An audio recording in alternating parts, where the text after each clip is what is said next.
Welcome to Shredder Fanfic. Like, subscribe, and hype video.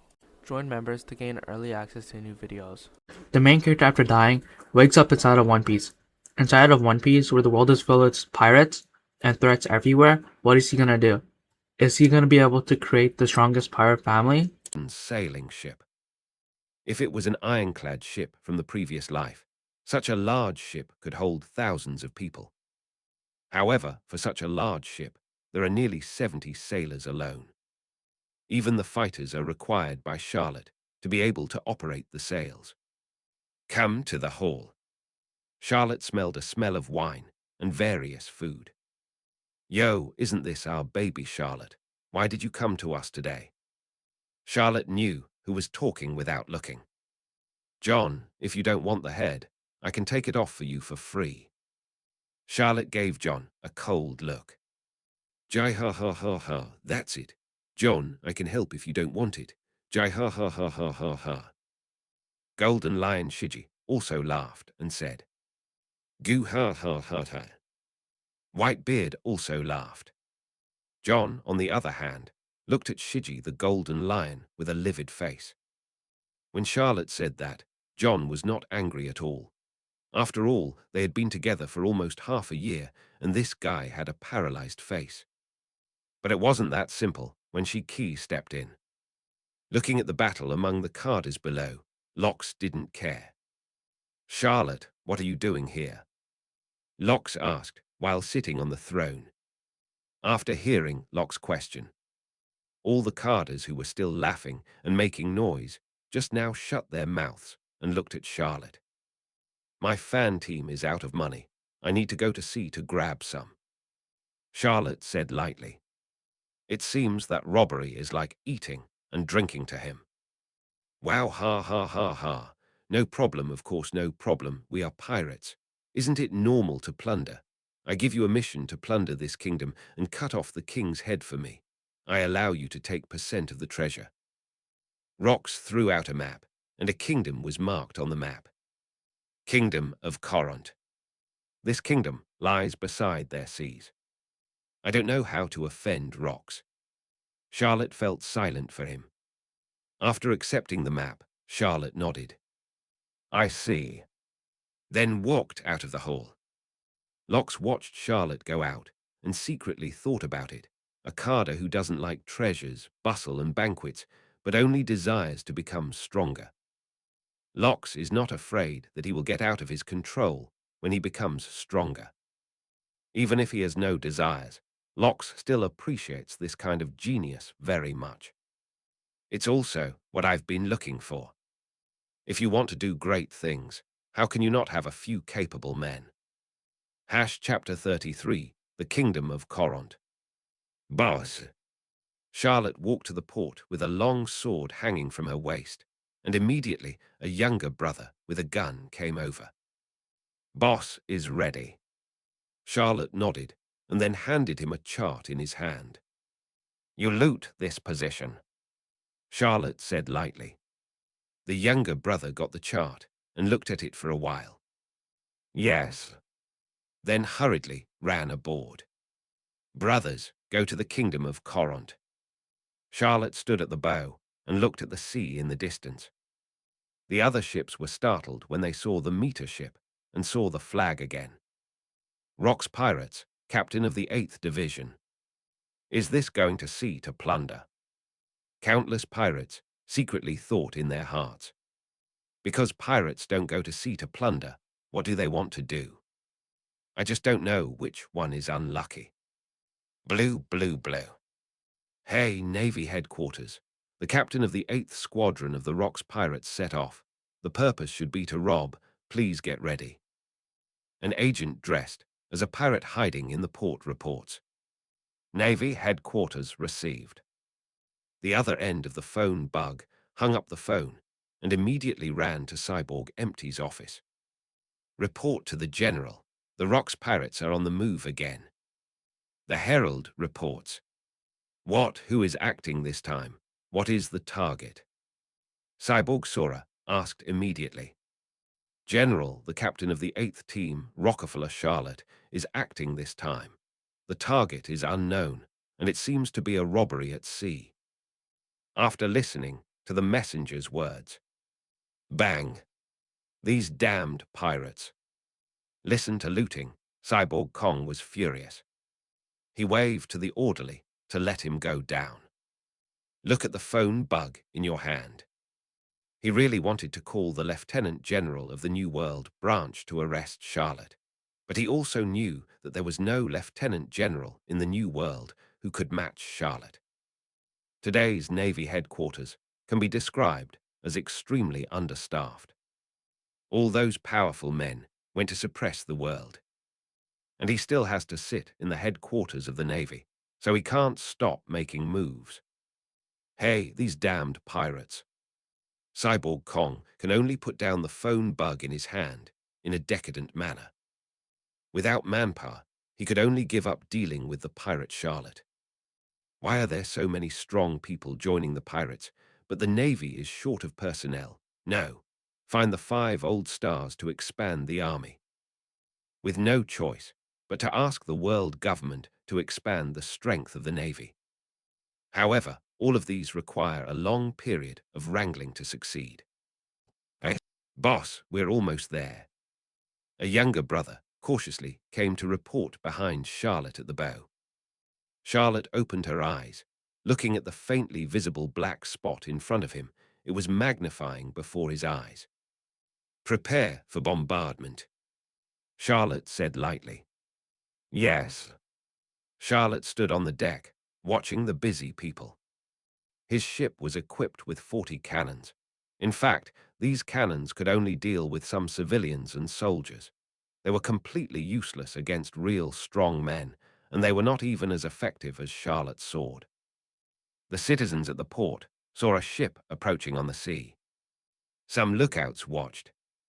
No, not good. There are pirates. After seeing the flag on the ship, he shouted in horror. What pirates?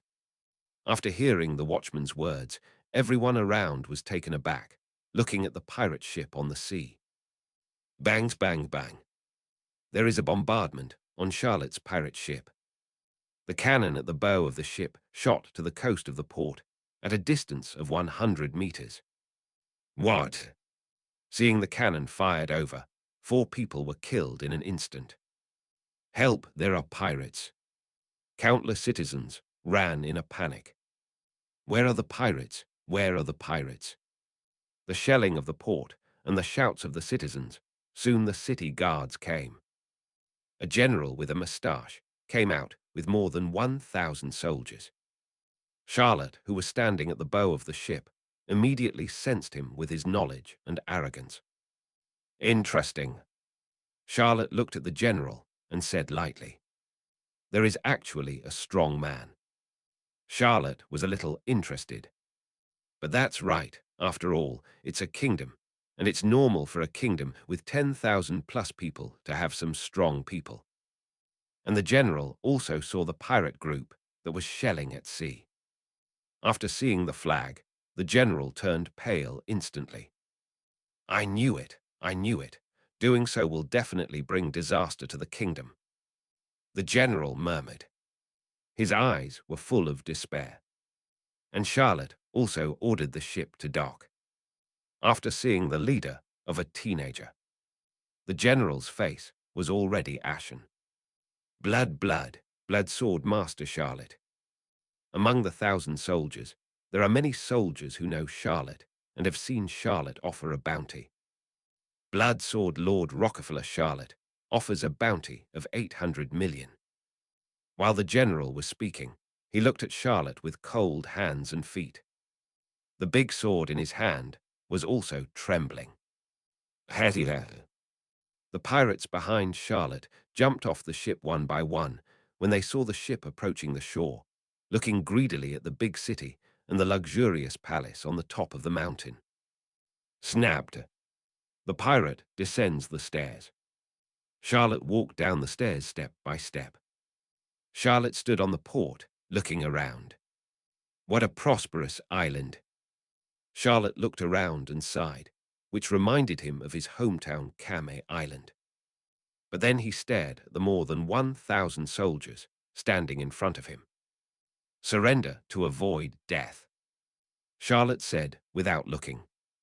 Charlotte's voice was not loud, but the younger brothers around were repeating what Charlotte said. Surrender to avoid death, surrender to avoid death. Nearly 100 pirates waved their swords and guns and shouted.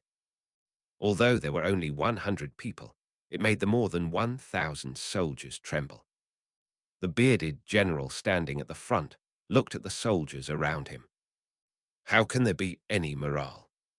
This can't be done. The general was secretly anxious, finally gritted his teeth and took a step forward. Pirate Hugh. The general is halfway through. A white sword kai flashed. His voice froze, because he only felt pain in his body and lost consciousness. General. The surrounding soldiers were also stunned and shouted for their general. Then they all looked at Charlotte as if they were monsters. The boy just waved his hand, and his general broke in two. What a noise! Charlotte drew her sword back into its sheath. Clang! Bang! Bang! Countless weapons fell to the ground. These soldiers put down their weapons one after another and stood on both sides. He didn't dare to continue to resist. Didn't you see that their general was instantly killed by the boy on the opposite side with a single sword strike? Not only did they put down their weapons, but they also shouted, "Long live the Rocks Pirates! Long live the Rocks Pirates!" Charlotte glanced disdainfully. Those who saw the shouting were all the gorgeously dressed officers, and these people shouted the loudest. Charlotte looked at it with disdain, and then walked towards the gate of the city wall with the pirates under her command. Chapter 34, The Destruction of the Corant Kingdom. It's bad. The city guard surrendered. General Solo died in battle, and the kingdom of Corant will be destroyed. After Charlotte swaggered into the city with nearly 100 pirates. This originally quiet town began to be chaotic. Countless citizens scattered frantically on the street. Those former villains and gangsters began to fish in troubled waters in this chaos. Some are robbing, some are killing, some are raping, and countless people have released the last darkness in their hearts. When Charlotte saw this kind of person, he slashed with a sword. This also frightened his subordinates. The pirates with greedy eyes immediately put away their thoughts. Led by an officer, Charlotte and his party soon arrived at the palace. As soon as Charlotte came to the kingdom, she was greeted by a shell. Charlotte raised her hand with a sword. The shell exploded in midair. Then came another sword, and the palace wall exploded. "Go grab it," Charlotte said softly. Those pirates around Charlotte's eyes lit up when they heard it. "Brothers, come with me." The pirates next to him raised their arms, and then took the lead in rushing in towards the opened gate of the palace. Charlotte also knows that she has become a pirate, and she still suppresses it blindly. Isn't it stupid? Nearly 100 pirates rushed into the palace from Charlotte. But Charlotte was not in a hurry. He looked at the trembling officer next to him. "Take me to your king." Charlotte looked at the officer and said. His eyes were very indifferent. "Yes, yes." The officer hurriedly led the way and walked ahead. There are wailing and laughter along the way. Charlotte turned a blind eye and walked straight towards the hall. "Damn, damn, you have betrayed your king." A middle-aged man with disheveled hair and a resolute face stood roaring in this empty hall. But there was no one around. This man is the king of this country. He offended Locks by rejecting Locks' conditions and humiliating Locks on the phone. After knowing this reason, Charlotte couldn't help giving a thumbs up, and that's not what she did to die. Charlotte walked into the hall and looked at the disheveled king. "Rebels, chaotic thieves, you will die." After seeing Charlotte, the king cursed angrily, then raised his long sword and swiped at his neck. Bang! The long sword fell, and the king knelt powerlessly on the ground without making a sound. Seeing that the king was so stubborn, Charlotte didn't know what to say. But Lox wanted his head, so Charlotte had to cut off his head and take it back. Go cut off his head. Charlotte instructed the officer who was leading the way. The point is that all his men went to plunder. The trembling officer looked at Charlotte in shock. Okay. Charlotte frowned slightly. Yes, yes. The officer looked at the king he had served to and couldn't bear the fear in his heart, so he picked up the long sword that the king had killed himself. With one eye closed, the king's head was beheaded. Charlotte is very satisfied. Although he didn't care, he didn't want to be so disgusting. After all, beheading is so uncivilized. Take your head and follow me. After saying that, Charlotte turned around and walked out. Looking at the chaotic scene outside, Charlotte also had a headache. After all, it was the first time she led someone to destroy a country alone, and she was still a little uncomfortable. Called 2 pirates. Put this head away. You will take it back with you later. The pirate who was stopped saw that it was Charlotte and immediately nodded in a panic and quickly took the head from the officer's hand. After watching the 2 pirates leave, Charlotte began to gather other pirates. Fortunately, this palace is not big, otherwise it would be quite difficult for him to gather. More than an hour later, watching everyone break a big bag of gold coin jewelry and that bag of Bailey's, Charlotte frowned, feeling that it wasn't enough. Suddenly seeing the military officer wearing a gorgeous military uniform, Charlotte's eyes lit up. Do you know where the nobles gather? Asked Charlotte, and the officer fell silent after cutting off his own king's head. After hearing Charlotte's question suddenly, he looked at Charlotte in shock. You devil! The officer swung the king's sword sharply. Charlotte's lips curled up. The right hand directly pinches the tip of the sword, and the armed domineering color covers the hand. Ha ha! Charlotte shook her head. The sword pinched in the hand shattered directly. He grabbed the officer by the neck. In an instant, I knew the location of those nobles.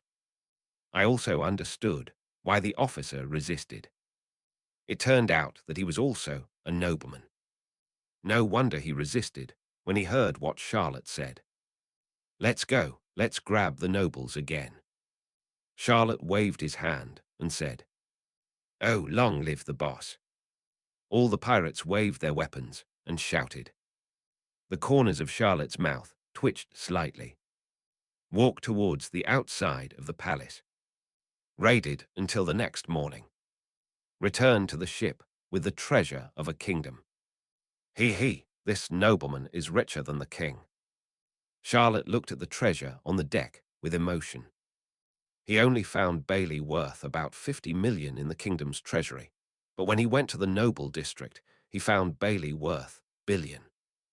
Originally, Charlotte just felt too little to go there to play the autumn wind again. But Bailey of million was found in an earl's house. It's just the earl. After finding so much money, Charlotte's greed came up all at once. All the nobles robbed from house to house. After a full night of robbing, there are still some people who escaped. But in just one night, he actually snatched Bailey's treasure worth 50 billion. Sure enough, murder and arson are the quickest way to get money. Boss, we sent it. Looking at the treasures piled up on the deck, the pirate said excitedly, Fuck me, half of this place belongs to Rox, and the rest belongs to us. When Charlotte thought that Lox would take away half of his treasure, his teeth itched with anger. This is 20 billion Baileys. Hearing how Charlotte gritted her teeth, all the pirates were afraid to speak. One person is 500 million. No one is allowed to take more. Seeing the greed in everyone's eyes, Charlotte said lightly, He is not someone who treats his younger brother badly. He wasn't like John. All the treasures he grabbed were accepted by him and finally died in the hands of his crew. Although Charlotte is not afraid, it is not necessary. The remaining 20 billion is enough for him to last for a year. At least as long as there is no urgent need for money, the 20 billion can be enough for him to spend for a year. Long live the boss. Although it is only 500 million, it is enough for them to spend. After these people have money, they basically drink and run to the red light district. This 500 million is enough for them. Go home, Hachino's island, said Charlotte. Yes, Captain. Everyone responded. The ship sailed away from the coast, leaving only a smoldering island. The kingdom of Corant was also destroyed. Chapter 35. Return to Hachino's. Charlotte gave Lox the head of King Glent. From the beginning to the end, Charlotte didn't know what the king's name was. Seeing that Lox took the head and recognized it like garbage, he didn't even look at it. Wow, ha ha ha, Charlotte, you are doing well. Is there anything you want? Lox looked at his confidant and loved general and said. Charlotte froze for a moment. Then I thought about what I want in my heart. Thinking of the fate of that king, strength is everything. I want everything about the application of domineering and the cultivation of swordsmen. Charlotte looked at Lox and said, with such a good opportunity, how could Charlotte not climb up the ladder? Rox froze for a moment, then reacted. Wahaha, no problem. Something will be given to you, just go back and wait. Rox nodded with a smile. After seeing Lox agreeing, Charlotte turned around and left the room. He still believed in Lox's promise. Get back to your own ship. Charlotte sat on a sofa. This room is where he rests. Lying on the bed, looking at the ceiling, there is a pull ring, which is where Charlotte puts the devil fruit. There are only 2 devil fruits in total. One is the cold fruit before, and the other is the bomb fruit that appeared in the anime. It's the devil fruit of the Booger Man. Unexpectedly, this fruit was actually taken by him. After seeing the devil fruit illustration book, Charlotte was also attracted by this fruit. The fruit of the bomb, based on my own understanding of bombs in the previous life, is definitely not weak when developed, but I have thought about it. It's better not to eat devil fruit. After all, the restraint of seawater and Halu, stone, on devil fruit ability users is absolute. Charlotte also didn't want to have a weakness in herself. Leave it for someone useful later, or keep it in a collection. Time flies. The news of the destruction of the Corant kingdom also spread. Blood Sword Master Charlotte offers a reward of 1,000 million. The Carder of the Rocks pirates, the captain of the 8th Division, participated in the attack on the naval fleet, made gold in the sky, and destroyed many kingdoms, regardless of the target. Look at his bounty. Charlotte posted her bounty on the bedside of her room. A year has passed. Almost every month, Charlotte followed Lox to set off bloody waves on the sea. The reputation of the Rocks pirates is also growing day by day. But Charlotte was not happy with the strength of the Rocks pirates. Over the past year, Charlotte clearly saw how the people in this ship fought together, and the appearance of those carders who have their own ghosts. Overall, there are 2 camps, and these 2 camps are very powerful, occupying the 2 most powerful camps in the entire Rocks pirates except for the carders. These 2 camps are the second team of the Golden Lion. After a year of expansion, the entire fleet has reached a size of nearly 2,000 people. Such a huge fleet, coupled with the fluttering fruit of the Golden Lion Shiji, is moving sideways in the entire new world. Even the Navy can only watch the Golden Lion Shiji floating above their heads. Even if it was Captain Locke's order, the Golden Lion didn't respond to it very much, but he wouldn't blatantly refuse it. The second camp is the pirate fleet composed of John Silver Axe and Wang Zhai. Led by John, combined with the combat power of Silver Axe and Wang Zhai, they will compete against the Golden Lion Shiji. But generally speaking, he was still overwhelmed by Shiji. The mobility is not as good as that of Golden Lion Shiji, and he can only drink the footwashing water of Golden Lion Shiji and can only grab some residues. But even so, their fleet has nearly pirates. Charlotte guessed that there must be Rock's handwriting in it. Otherwise, how could John support such a huge fleet? Except for these two camps, other carders turned a blind eye to the tit-for-tat of these two camps. White-bearded Edward Newgate drank every day and didn't listen to anyone except Locks. Of course, with his tyrannical strength, even Locks was extremely afraid, so there was nothing wrong with him. As for Charlotte Lingerling, she is either giving birth or confinement every day. And life is a litter. Shocked Charlotte. What was even more shocking was that she wanted to have a baby with Charlotte. At this moment, Charlotte was furious. Who do you take me for? Even though I'm very horny, it doesn't mean that anyone will fuck me. He is not interested in the bus. Directly rejected Charlotte Lingerling face to face. This also led to a fight between the two.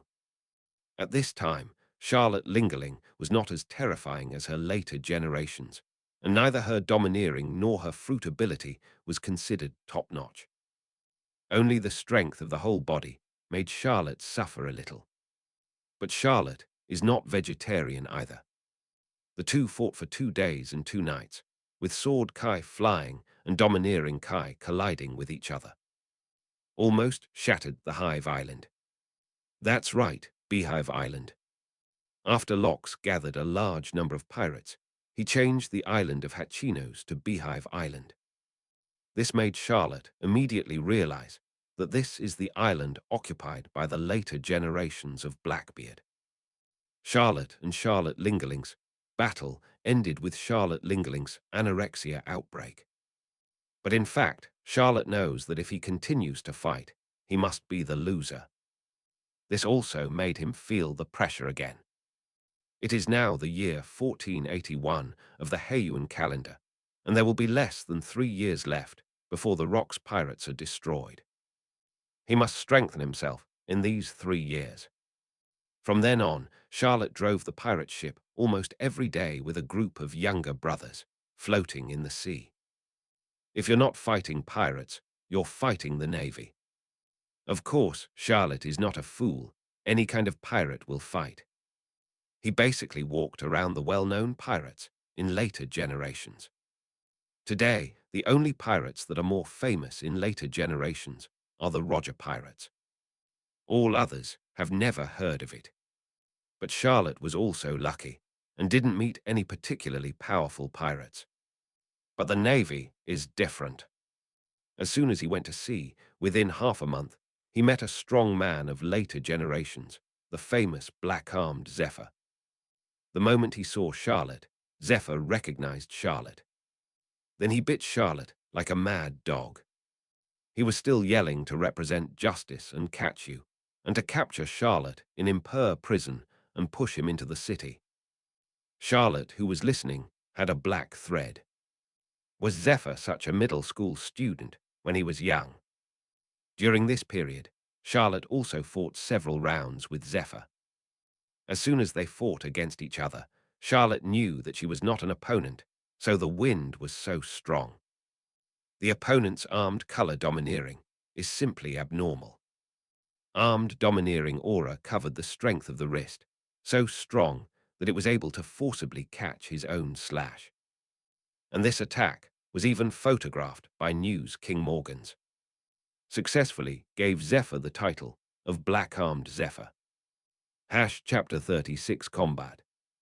It never occurred to Charlotte that the name Black-Armed Zephr came from his name, Charlotte. The Navy also took this opportunity to hype. After all, it has been suppressed by the Rock's pirates for more than a year in the New World, and it is a rare victory. Vice Admiral Zephr the Black Wrist pursues Charlotte, the captain of the 8th Division of the Rocks, the swordsman of blood. When Charlotte saw the newspaper, she was furious. It also caused him to be ridiculed by all the carders of locks. Of course, there will be some young people who are also laughing. But in front of Charlotte, who is domineering and arrogance covering the whole island, those who laughed were smashed to pieces by Charlotte's sword energy. This made his reputation as the blood sword hero resound again. But this time, it was notorious. However, after that pursuit, the Navy was recalled to the Navy headquarters. Among them were those whom Charlotte knew: Carp, Sengoku, Zephyr. The evacuation of these three people once again boosted Charlotte's confidence, and she went to sea to fight the next day. But this time Charlotte was very crazy. None of the pirates insisted on a move in his hands. Kill pirates faster than the Navy. Of course, they go ashore from time to loot some more. Of course, Charlotte didn't kill randomly. These are all the evil pirates provided by their Lock's intelligence agent Zia Kai.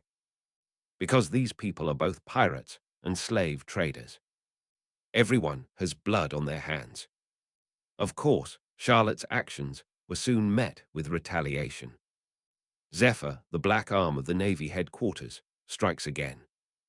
No way. Charlotte's frenzied attack on the slave ship caused a shortage of slaves in the holy land of Mary Joa. Countless celestial dragons are making trouble, causing the world government to put pressure on the Navy. Eventually, the Navy sent Zephyr. The first duel after a year. It broke out again. This time Charlotte did not escape. Escape is actually not important in Charlotte's mind. Run if you can't beat it, it's no big deal. But this time, Charlotte needs Zephyr to be his sharpening stone. A year of crazy training in the sea, coupled with the domineering training and swordsman training given to him by Locks, made him completely reborn in this year. Coupled with Rock's bottomless support. For example, the high-level usage in the sixth form of the Navy, the return of life, was all handed over to Charlotte. This improved Charlotte's physical skills once again, especially the return of life, which was tailor-made for him. He was already proficient in the 6 postures, but when he practiced the return of life, he became even more proficient. Soon he took control of the life return and the 6 king guns. And this time, fighting with Zephyr will test his cultivation results of this year. On the shore of an uninhabited small island, there were 2 figures facing each other. Zephyr, long time no see you are here. Looking at the black-armed Zephyr wearing a Navy Justice coat opposite, Charlotte smiled lightly. The eyes are full of blazing, which is the desire to fight. Pirate Charlotte, I will arrest you in the name of justice. Zephyr pulled the cloak of justice behind him, and a domineering, high-level armed color appeared on his body immediately. Charlotte smiled slightly after hearing Zephyr's words. He also drew out his long sword and pointed at Zephyr. Then let's get started. Charlotte's domineering look soared to the sky. A flying slash with a length of meters was used as a greeting gift. The domineering color is entangled, and of course Charlotte is in control, but she is not yet familiar with it. Death to the pirate Charlotte, black wrist viper. Zephyr's fists were pitch black, and his armed domineering hardened to the extreme. A punch hit Charlotte's flying slash. Bang! The 2 attacks intersect. The whole island was moved by no wind. The dust is flying, the sand is flying. Big news, big news. Morgans hid in the air and watched the fierce battle between the 2 sides. The news of the Vice Admiral's battle with the captain of the 8th Division of the Lock's Pirates will definitely shock the whole world. Following Morgan's voice fell. Countless newspaper gulls flew out behind them, spread across the sea with news that touches the nerves of all forces. This Morgan's was called by Charlotte. Since the last embarrassment, he vowed to get back on the field. deliberately contacted Morgan's. Beehive Island. Bang! Rocks punched the desk in front of him. Assemble all. Go to the Edwall Sea area. With Locke's order issued, all the pirates started to move, including the other 7 carders. Jai ha ha ha ha. This kid actually made such a big news. The Golden Lion Shiki said with a smile next to Locke's. You ha ha ha. This kid is really capable. White-bearded Edward Newgate stood next to Locke's and said after taking a sip of wine. With the activation of the Golden Lion Shiji's ability, countless pirate ships floated up and set off towards Edwall's sea area under the guidance of Zia Kai. Navy Headquarters. Wu Tilda. With the alarm of the urgent collection of the Navy. All navies aboard their respective warships. The leader is none other than Admiral Steel Bone Sora. And Carp and Sengoku behind him. Target New World Edwall Sea area to rescue Zephr. Following the command of Admiral Steel Bone Sora, all naval warships came to the New World on special ships of the world government. The battle between the two was completely beyond the imagination of both of them. Charlotte only wanted to fight Zephr once more and let Morgans be a witness and had no other ideas at all. And Zephr just saw Charlotte and wanted to take back to the city. It was completely unexpected that this move would cause a war between the pirates and the Navy. Ha ha ha ha, Zephr, why did your fist become weaker? Charlotte looked at Zephr with blood all over her face. Although it seemed that Charlotte was more seriously injured than Zephr, Charlotte still laughed. Clenched fist slammed on Zephyr's fist. And Zephr also covered his head tightly with blood on the corner of his mouth. Charlotte's sword was already broken. After all, his sword was not a famous sword, but a slightly better sword than ordinary ones. When Zephr smashed Charlotte's sword, Zephr was still complacent. Can a swordsman be considered a swordsman without a sword? Although Zia Luo's strength is infinitely close to that of a great swordsman, but without a sword, let's see how he plays. But what Zephr never expected was that. After losing the sword, not only did Charlotte's strength not decline, but it was still improving. Free Charlotte knew it herself. Practicing swords by himself is entirely because of his handsomeness and convenience. Just imagine, after a sword is swung out, a slash of hundreds of meters appears in front of the enemy, how much shock this will cause the enemy's heart. But it doesn't work against the real strong. You must know that Charlotte took the physical technique route from the beginning. As a mercenary in his previous life, he had been exposed to almost all physical skills, even if he didn't know it at the time. But after traveling to this world, the physical skills and killing skills of that world have become Charlotte's most precious memories. Seeing Charlotte's continuous fists, Zephr also began to work hard. Chapter 37, The Restlessness of the Situation. With the ultimate armed arrogance and unparalleled wrist strength, no matter how Charlotte attacks, she can't hurt her vitals. The two are at a stalemate with each other like this, and neither can do anything to the other. Call. Zephr, how's it going? My fist doesn't feel good, does it? Charlotte took advantage of the gap in the battle to look at Zephr in front of him and said. And Zephr looked at Charlotte with a gloomy face. Charlotte, the pirate, we all underestimated you. We thought you were just a swordsman. Maybe after this battle you will become a great swordsman. None of us thought that you would be a master of individual arts. Zephr looked at Charlotte and said in a low voice. The fist in his hand bombarded Charlotte's armed domineering defense mercilessly. I didn't expect you to even learn the internal destruction of the armed domineering color and the entanglement of the domineering color. I really can't imagine how you have cultivated this year. Zephr watched Charlotte's every attack in amazement. You must know that last year, this young pirate was chased by him and ran away everywhere. But in just 1 year, he was able to draw with him. Ha ha ha ha, Zephyr must know that people will grow. Since the last time I lost, I have been training non-stop, and I have blown up 4 mountains. Charlotte's eyes were full of madness. Overlord-colored domineering became even more berserk. Countless red and black lightnings danced, affecting Zephyr's knowledge and knowledge. This is also the reason why Zephyr has been pressed and beaten. It's really a domineering look. I can't imagine why a person like you would join the Rocks Pirates. Zephyr punched and punched Charlotte, with other words mixed in his tone. Why did I join? It's not that you Navy are too useless. I let Rocks find me, you know. I plan to go to sea again.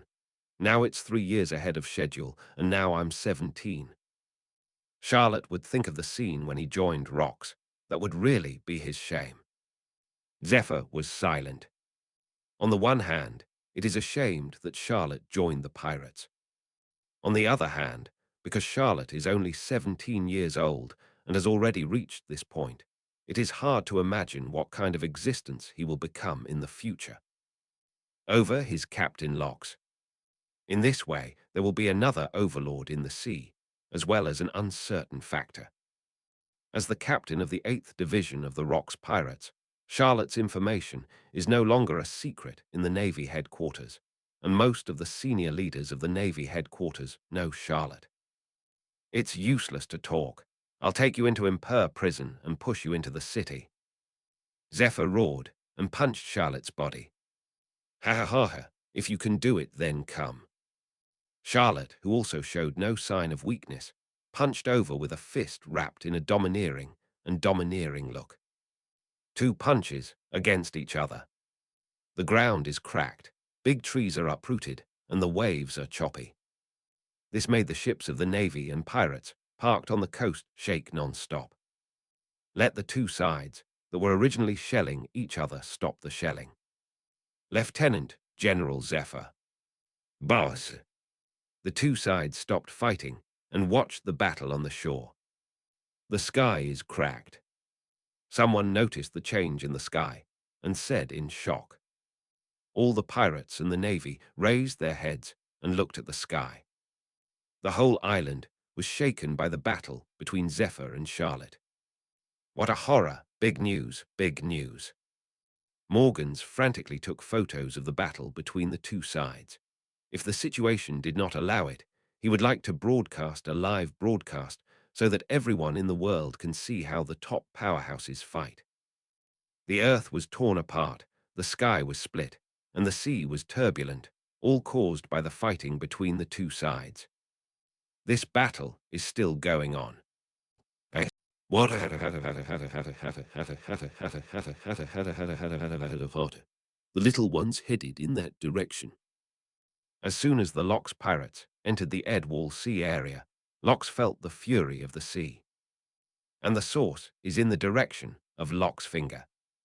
After hearing Lox's words, all the pirate ships headed in the direction of Lox's finger. Quick, you must not let the Lox pirates get there first. You must catch the pirate Charlotte before the Rocks pirates. Cyborg Sky also came to the Edwall Sea area at the same time. Admiral Kong, head in that direction, they're there. Warring States also sensed the battle ahead and said, okay, go in that direction immediately. Cyborg Karaoke pointed in that direction and said, more than a dozen large naval warships headed in the direction of Cyborg Kongfinger. This battle is no longer a matter between the Navy headquarters and the Rocks pirates. It's not something between Charlotte and Zephyr anymore. Chainboard Islands. No 17 Island in a tavern. Captain Roger, the big thing is not good. The big thing is not good. There was a conflict between the black-armed Zephyr of the Navy headquarters and the blood-sword hero Charlotte, the leader of the Rocks pirates, and the 2 sides fought in the waters of Edwall. Now the Navy headquarters has assembled naval warships and is heading towards the New World. At the same time, the Rocks pirates gathered 16 large pirate ships and set off. It is expected that the 2 sides will meet in the waters of Edwall, and a huge war may break out. The intelligence agents on the Roger pirates reported with the intelligence they got from special channels. Roger, this time it's real. The vice captain of the Roger pirates, Hades Raleigh, also said while holding the newspaper he just got. Roger snatched the newspaper and information and looked at it with a frown. Hey! The Roger pirates sighed, looking at the two identical messages. Then look at everyone. Guys, our journey is over, and we need to be part of this conflict. Roger looked at his many crew members seriously. Hades, Raleigh, and everyone looked at Roger. Back to the New World, join the battle. Roger announced loudly. Roll! All the crew members of the Roger pirates roared fiercely. Oh, I really can't do anything about you. Lei Li covered his head when he saw the appearance of everyone. Ha ha ha, don't want to be like this, Rayleigh. Let's stop this conflict. Roger put his arm around Rayleigh's shoulder and said with a smile, Who made you the captain? Raleigh spread his hands and agreed. Ha ha ha, coating. Target the New World, Edwall Sea territory. Roger announced with a laugh. With Roger's announcement, everyone moved. One after another, they coated their ships and sneaked into the Fishman Island and set off from the Fishman Island to the New World. Holy Land. Mary Joa. Bang. No, absolutely not. Call Cyborg Sora immediately. Now is not the time to have a head-on confrontation with the Rock's pirates. Come back immediately. The person named Sartan, among the 5 old stars, said loudly. Chapter 38, the confrontation between the two sides. It's too late. Cyborg Kong has already set off. We only just found out. If you are ordering a retreat now, where is the face of the world government? The 5 old stars, holding the sword, looked at Sartan and said, Immediately call Sora and tell him not to conflict with rocks. It is not suitable to launch an all-out war with pirates at this time. Sartan looked at Wu Lao Xing, holding the sword, and said. The other 5 old stars also looked at the 5 old stars, holding the knife. They have the same meaning as Satan. The 5 old stars holding the knife looked at the meaning of the 4 and fell silent, then took out the phone bug from his arms. Blue, blue, blue, blue. The phone bug rang for a while before it was answered. Is it empty? Asked the 5 old stars, holding a knife. It's me, Master Wu Laoxing. Cyborg Kong, who was standing on the warship, said while holding the phone bug. Looking at the phone bug calling now, Cyborg Sora has a bad premonition. But Wu Laoxing's next words completely confirmed Cyborg Kong's premonition. Don't start conflicts and wars with the Rock's pirates. Bring Zephr back. The 5 old stars, holding the knife, said lightly. What, why? Cyborg Kong looked at the phone bug and asked in disbelief. No reason, it's an order, said the 5 old stars, holding the knife. Yes, but what about the face of the Navy? Cyborg Kong still wants to fight for it. Remember, the Navy is just a violent institution under the world government. You have no face. Blue. After Wu Laoxing with the sword finished speaking, hang up the phone. Steel Gu Kong looked at the phone bug that had been hung up in his hand, and the veins on his forehead popped up. Smoke rose from Chestnut's head, obviously angry. Holding the phone bug in his hand, he wanted to fall out, but finally held back. Sengoku and Garp, standing behind Cyborg Kong, were not so calm. General, big brother, never listen to the world government. This is an opportunity to eliminate the Rock's pirates. Garp and Sengoku spoke in unison.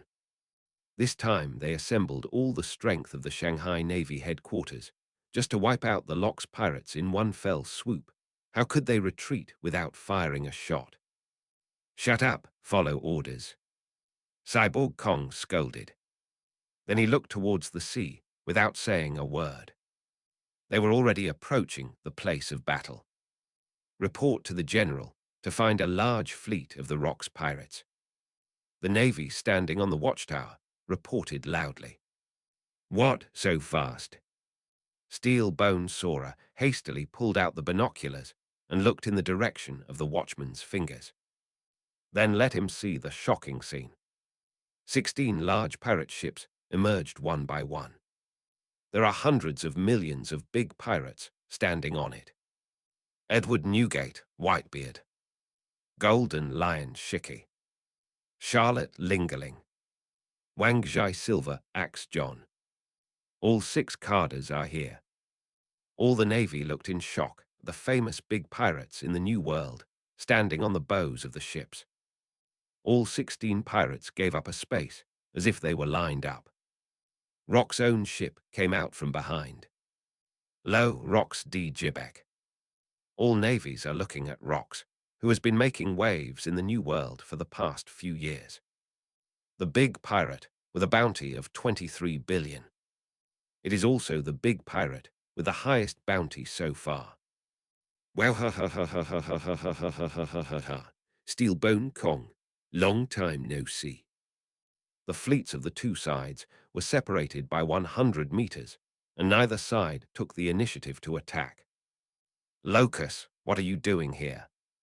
Cyborg Sky Station asked loudly at the bow of the ship. Lox looked at a small island in the distance after hearing this, and that small island was still erupting violently. Why am I here? Of course I'm here to pick up my lovely crew. General Cyborg Sora, do you want to stop me? Wahahaha. Lox raised his head to the sky and howled. Captain Rocks, Captain Rocks. All the pirates were overwhelmed by Lox's arrogance and shouted loudly. Cyborg Kong looked at the other side gloomily. Then he turned his head. Go to the island and rescue Lieutenant General Zephr. Zephr was regarded by him as a general, so he couldn't just fall here. Yes, General. After hearing the order, the Navy manned the warships and headed towards the island. Rox looked back. Wow, ha ha ha ha. Take back our carders, little ones. Rox yelled. Bring back Captain Charlotte. Take back Captain Charlotte. Numerous operators control the pirate ship to approach the island. Lox also doesn't want to go to war with the Navy. It's too early to go to war. It won't be too late to start the war when he gets that weapon. Both fleets approached the island. Today's small island is already dilapidated, as if it will disintegrate at any time. Jai ha ha ha ha ha. Is that kid Charlotte quite capable? He actually forced Zephr like this. Although he didn't fight Zephr, Shiji, the Golden Lion, fought Sengoku Garp a lot. Shiji also attached great importance to Zephr, one of the 3 major Navy monsters they promoted. But I didn't expect Charlotte to be able to fight Zephr for so long. Gyuhahaha, I didn't expect that kid Charlotte to hide his hand. White-bearded Edward Newgate looked at Charlotte's lightning-fast physical skills and exclaimed. I thought he was only good at swordsmanship, but I didn't expect him to be so good at physical skills. It seems that everyone was deceived by him. John looked at Charlotte's physical skills and said lightly. But the words he spoke made everyone frown. This is giving Charlotte eye drops. Rox didn't say anything. Instead, he looked at Charlotte with interest. As for the Navy, they also saw Charlotte, who was on par with Zephr. It seems that we all underestimated the strength of Charlotte, the captain of the 8th team of the Rocks Pirates. After everyone was silent for a while, Zhang Guo stood up and said with emotion, Damn it, why are there so many geniuses emerging from pirates? Steel Bones Kong punched the guardrail unwillingly. And Zephr and Charlotte had been fighting for 3 days. 3 days and 3 nights of desperate fighting without stopping. The 2 ships that had been parked on the shore were shaken away by the aftermath of the battle. Only 2 people are facing each other. Big news, big news. Morgans, who was hiding in the clouds, saw the arrival of the large fleet of the Navy headquarters and the large fleet of the Rock's pirates and was excited to take pictures. But after a while, it was found that something was wrong. Why didn't the two of them make a move? Instead, they stopped at that point and didn't have the slightest desire to do it. Morgans was puzzled. But then they looked at both sides with a look of reluctance. If he doesn't do anything, it means there is no big news. So how can he, the news king, be reconciled? Bastards, I must expose your hypocrisy. Morgans has already figured out how to organize the Navy tomorrow. He must ridicule the Navy severely in the newspaper. Bang! Zephyr and Charlotte fisted together again. At this time, the life return of both sides is almost exhausted. Chapter 39, Panic in the World. Ha ha ha ha, Zephyr, are you dead?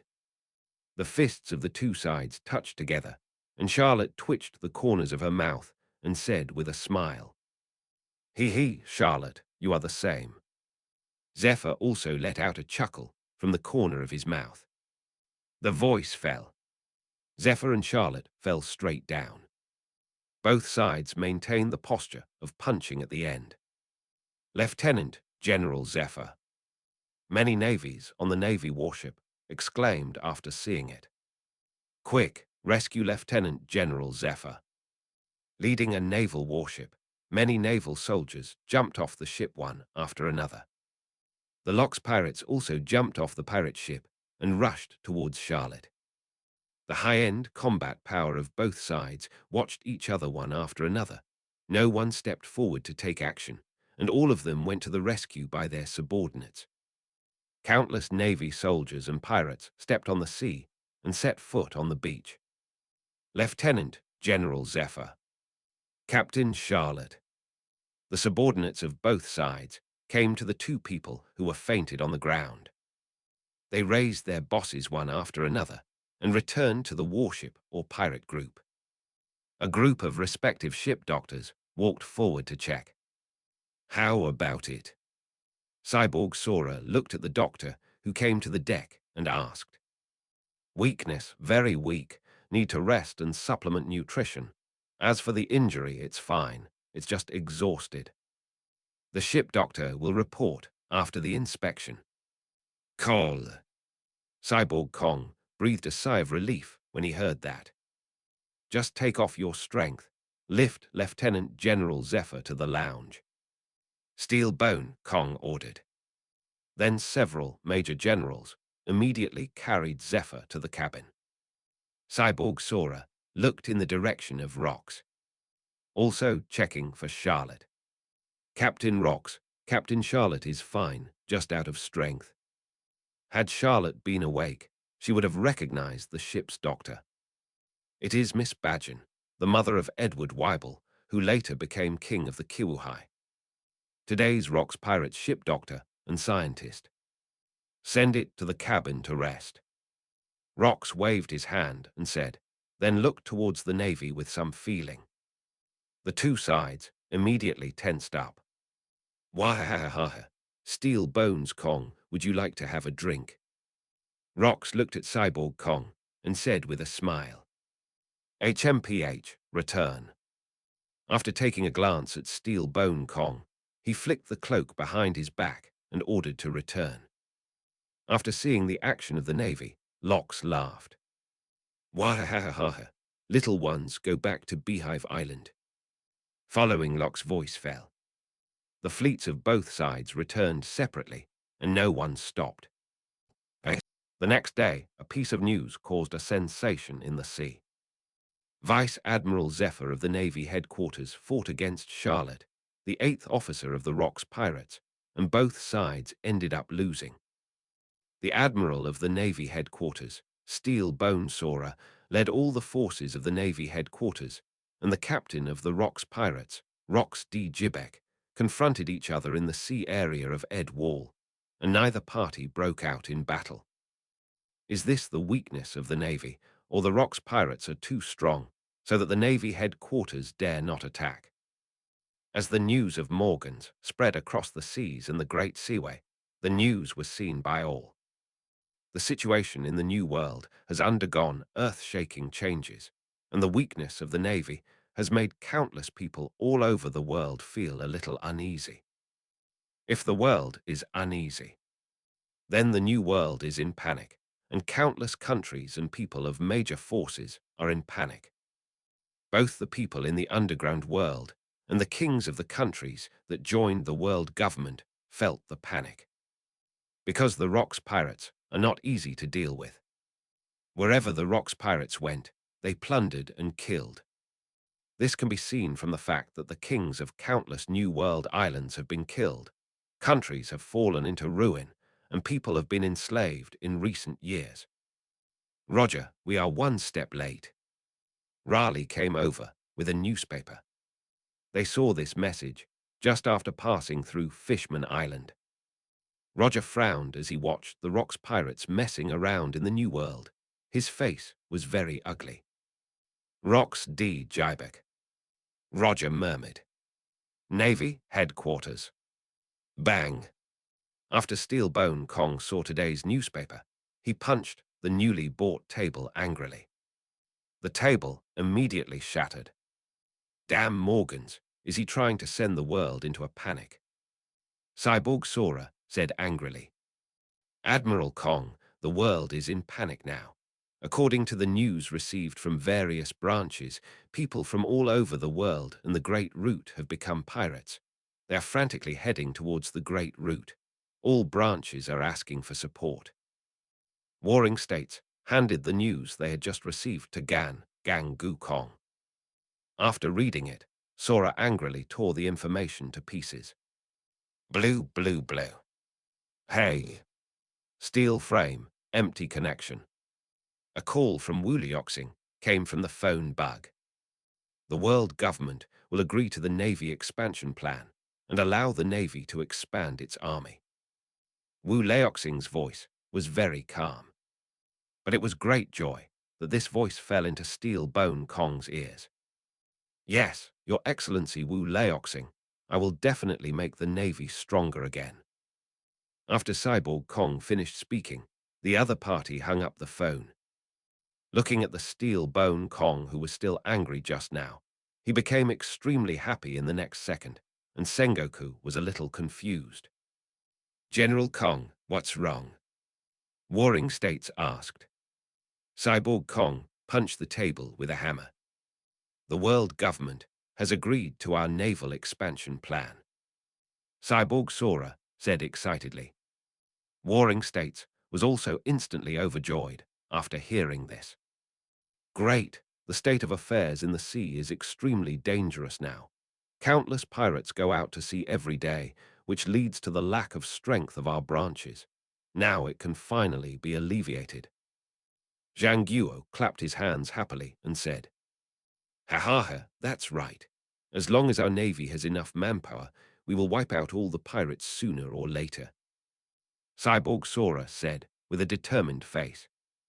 Warring States, you immediately write a recruitment report and send it to the whole world to let everyone know that the Navy is about to expand, and take this opportunity to warn those with ulterior motives. Steelbone Kong immediately ordered Warring States to get up. Yes. Zhang Guo walked out happily. He is very good at such little things. Beehive Island. Charlotte was lying on a very large bed, looking at the ceiling. Today, his whole body is wrapped in bandages, leaving only a mouth and a pair of eyes, and the rest are tightly wrapped. When I woke up, I found myself sleeping in my own bed. And the ones sitting by the bed were his 5 maids. One of the maids had a 2-year-old child, breastfeeding in her arms. "Master, you are awake." Suddenly Alice, next to her, saw Charlotte open her eyes and cried out in surprise. And her voice immediately attracted the other girls. "Master." All of a sudden, 5 maids surrounded her, including that Jenny with a baby in her arms. "What time is it?" Charlotte looked at the maids around her and said softly at the corner of her mouth, "Master, you have been in a coma for 2 days. This is the 3rd day after you fought that Zephr."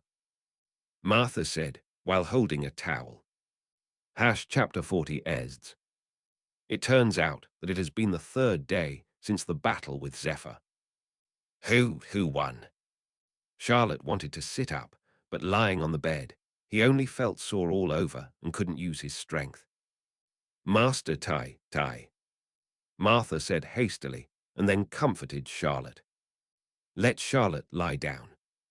From Charlotte's sight, you can see that Martha's belly is slightly bulging. That's because Martha is also pregnant. And the child in her womb will be his third son, Charlotte. I don't know if it's a man or a woman. Charlotte now has 2 children. A girl, a boy. The girl was the 2-year-old born to Jenny. Charlotte gave her the name Rockefeller Estes. Jane, she has the same blue hair as her mother and the cold fruit she eats. Again, accidentally. When Charlotte was looking at her collection, she accidentally forgot it on the bedside. It turned out to be opened by this naughty daughter. Being ignorant, she didn't know what it was, so she bit it down. As we all know, eating a devil fruit, even a small bite, will give you the power of the devil fruit. And after Esdith ate this cold fruit, he had blue hair again. It reminded Charlotte of a character in an anime in his previous life. He named his daughter Estes after naming him Faye. It can be regarded as a nostalgia for the past life, right? Now he is 2 years old, crawling around on this boat every day, and getting into a lot of trouble because he can't control his devil fruit power. At a young age, she was dubbed a witch by the people on board. This made Charlotte dumbfounded. That's still a lot of love for Estes. After all, this is his first child. The second child is Gillian, who was just born this year and has not yet been named for only 2 months. One is because Charlotte was kicked around by Zephr last time, which made him relax a little and started the crazy training before, and didn't pay much attention to his first son. In addition, they were floating on the sea every day, and Gillian and the others were all in the Beehive Island, and they didn't have time to come back and finally forgot. The little one, who is only 2 months old, is still sleeping in the crib. Bring Estes here. Charlotte looked at Jenny and said, This. Jenny hesitated. Charlotte knew what she was thinking. It was because Estes would hurt Charlotte. You must know that even Jenny is hurt by Esdith's cold from time to time. Fortunately, Jenny has also trained with Charlotte. Otherwise, she would have died soon after letting ordinary people suffer from the cold several times. This also set off alarm bells in Charlotte's heart. Never allow children to eat devil fruits when they are young. In this case, no matter who it is, it will be hurt. It's okay, bring her here. Charlotte said without a doubt. Seeing Charlotte like this, Jenny had no choice but to bring little Estes. Acridine. The blue-haired Estes sat next to Charlotte with a pacifier in his mouth. Charlotte touched Esdith's chubby little face with her hand. It just feels cold in the hands. This is the disadvantage of eating lang fruit. Although Estes didn't feel anything, the child was like an ice cave in the hands of others. Acridine. Estes felt something on his face and slapped it down, knocking off Charlotte's trembling palm. Feeling the strong strength of the other party, Charlotte opened her mouth and smiled. It's good to have strength. This is how you can protect yourself. Estes. Seeing her daughter slap Charlotte's palm, Jenny called out hastily. It's okay. Charlotte gave Jenny a look, signaling her not to worry. His own body, he knew, was fine. It's just a little weak, Paris. Just eat something. Order the chef to bring up all the meat. Charlotte looked at the maid in the corridor and said. A maid wearing a maid outfit came out of the room in an instant. Soon, more than a dozen girls in maid outfits came to Charlotte's room with piles of barbecue and meals and placed them on the table in Charlotte's room. Help me up. Charlotte raised her hand and said. After hearing what Charlotte said, Alice and Nell quickly helped Charlotte up. They all know what their young master is going to do. Let your body recover quickly by eating. Helped Charlotte to the dining table to finish. There was no need for Charlotte to do anything, and the girls standing by put the grilled meat cut into small pieces into Charlotte's mouth. Charlotte chewed it twice before swallowing it into her mouth. Continue and don't stop, Charlotte ordered. Yes, master. The maids on the side walked forward one by one and fed all the meals on their plates into Charlotte's stomach. The title of young master belongs only to the 5 maids who served Charlotte first. After these girls, who were taken down by Charlotte later, had no family and hometown, they stayed with Charlotte one after another, serving Charlotte, and the master is the honorific title for Charlotte. Because Charlotte made them survive without any help. Charlotte's stomach is like a bottomless pit. Charlotte ate all the food cooked by the chef in a short while. But Charlotte just doesn't feel like it's enough. Let the kitchen make 1, no 3. Charlotte ordered to the maid on the side. Yes. The maid next to her bowed slightly and immediately walked towards the kitchen. Charlotte felt a slight recovery of strength in her arm. Raising his hand, he pulled off the bandage wrapped around his body. Ah, master. Charlotte's move was frightened by the 5 maids at once, and she just wanted to stop it, but it was too late. Why am I not wearing any clothes underneath? As soon as the bandage was torn off, he revealed himself naked. Charlotte looked at the 5 maids with a slightly wet face. A sense of shame erupted in my heart. Being naked in front of so many people, no matter how thick-skinned Charlotte was, she couldn't handle it. Master, put it on. Martha hastily took out a cloak and put it on Charlotte. Go out, Martha said to the many maids. Or Martha was quicker. But Charlotte's body was still seen by many maids around. All of them had blushing cheeks. These girls are all in their teens, with only a few in their 30s and s. They are all young. If it is too large, no one wants it in the slave market. After the dozen or so maids in the room left, Charlotte put on the cloak, and after Martha waited on her, she got dressed.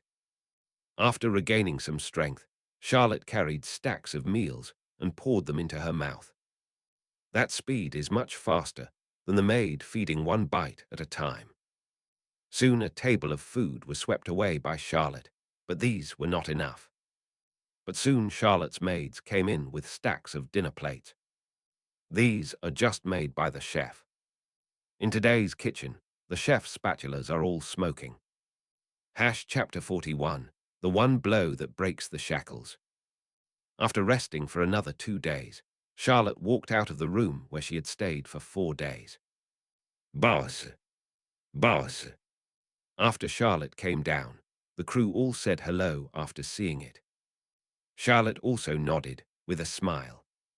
The warm sunlight shone on Charlotte's face. Looking at the blue sky, Charlotte felt a burst of relief and a good mood. Draw with Zephr, which shows that he has also entered the ranks of top players. Although he is the weakest group, Charlotte believes that he will reach the top one day sooner or later. After all, he is only 17 years old now. At the age of 17, he already had 2 children, and one was not yet born. Every time I think of this, Charlotte smiles wryly. When other people travel through time, they either hang and beat this or that. It's okay to kill Tianlongren or the like, or provoke the 4 emperors, but only yourself. It's okay to train and fight, or fool around with a few of his maids. She also gave birth to 2 babies. Thinking about it, it would be a bit embarrassing for the time traveler. Master, be careful of catching a cold. Standing at the bow of the boat and looking at the distant sea, I am full of thoughts. Martha walked slowly with her slightly protruding belly, holding a robe in her hand. It was almost winter now, and the weather was a little bit cold. "Thank you." Charlotte took the robe from Martha and looked at the blonde-haired Martha. Now Charlotte still remembers the scene when he saw her for the first time. In the dark cabin of the slave catcher, that brave girl, a princess of subjugation. Seeing the young master looking at her all the time, Martha's cheeks were slightly rosy. Charlotte feels like a jerk sometimes. Okay, he really is a jerk. Be merciful everywhere. People say that rabbits don't eat the grass beside the nest, but he, Charlotte, picks the grass beside the nest to eat. Thinking of her absurdity every time, Charlotte couldn't help feeling her own depravity. Think about how self-disciplined I was before, but now. Sure enough, the old saying goes well. Men only have the first time and countless times. "Don't stand here. It's windy here. Go back to the cabin," Charlotte said softly. "Well, master." Martha hummed lightly and returned with the two maids. Charlotte stood alone at the bow of the boat and looked into the distance, thinking about how he should go in the future. Challenge the world government. Forget it. Leave this to Roger or Luffy. Become the Pirate King. Never mind, Charlotte didn't have such big ambitions either. All he wants is to live simply. But such an ordinary wish is a luxury in this one-piece world. Especially now that Charlotte is still wanted. He looked at the newspaper in his hand. Rockefeller Charlotte, a bounty of 5,000 million is offered. This is a reward second only to the Golden Lion. Ranked fourth in the bounty of the entire Rocks pirates, overtook John's silver axe and Charlotte Lingerling in one fell swoop. The Navy headquarters really think highly of themselves. Charlotte smiled wryly. He also understood something that happened 4 days ago after he woke up yesterday. I didn't expect that just a simple battle would provoke such a huge disturbance. The Rocks pirates almost went to war with the Navy headquarters. Charlotte was also taken aback when she heard the news. Fortunately, both sides stopped in time in the end. Otherwise, Charlotte really didn't know how to stop after the incident. Now Charlotte is also awake, and she was completely controlled by her emotions before. Because he was chased by Zephr and ran around, the pursuit left a shadow in his heart, so he longed to become stronger, and he had been training hard for a whole year. He used to live on the Hive Island every day as an otaku, and he drove the boat out every day. Run. Kill pirates, plunder merchant ships, challenge various famous New World powerhouses, or find a deserted island and practice boxing in front of mountains. For a whole year, Charlotte lived in a state of high pressure, which made him paranoid. Although he did not defeat Zephr, he still drew with Zephr. This also gave Charlotte great comfort. Her efforts did not disappoint her. Call. Thinking of this, Charlotte felt relieved for a moment. A violent shock came from Charlotte. Boom! The domineering arrogance centered on Charlotte burst out suddenly. The domineering arrogance this time is the most violent eruption in Charlotte's history. The sea began to be rough, and countless sea fish and sea kings were stunned and floated on the water. Surrounded by this domineering arrogance, the surrounding crew members rolled their eyes and fell to the deck, foaming at the mouth. Charlotte still slightly controlled the range of the Overlord's domineering aura, and it did not spread to the cabin. Otherwise, if he disturbed Martha's fetal gas, then he deserved to die. Charlotte released her domineering arrogance freely and unscrupulously, rushing towards the sky. The clouds in the sky were dispersed by Charlotte's domineering look, and there was no cloud in the sky around Charlotte as the center. Just when Charlotte was feeling comfortable, an annoying voice from Charlotte sounded. Jai ha ha ha ha ha. I said who has such a strong domineering look, so it's you. Shijai, the golden lion, floated out from the Hive Island. Before the figure arrived, the voice came out. After Charlotte heard this sentence, her domineering aura suddenly surged towards Shiji. Jai ha ha ha ha ha. Don't think that if you draw with Zephr, you are qualified to challenge Lao Tzu. As soon as the person appeared, he threw out a slash. This slash was not big, but it made Charlotte's alarm ring loudly. This was the slash of a great swordsman. But Charlotte is not the kind to admit defeat easily. The newly forged longsword around Twitch's waist returned a slash without hesitation. Bang! The two slashes slashed together. Okay. There was a hint of doubt in the mouth of the golden lion Shiji, with a cigarette in his mouth. He could feel the difference from Charlotte's slash. No, not much. Ha ha ha, boy, let you see what a real great swordsman is. Shijai laughed wildly, and then twitched the Sakura 10 dead tree on his waist. Chopping! A cross-cut rushed towards Charlotte. This time Charlotte felt more clearly. There is a will in this slash. Is this the way to the great swordsman? Charlotte ignored the cross-sword aura that was attacking quickly in the sky. Will! In an instant, Charlotte's mind came up with his non-stop training and fighting from time traveling. And my own dreams. What is your dream? Is it the king of the world, or the #1 swordsman in the world? No, no, no, not at all. My dream is freedom.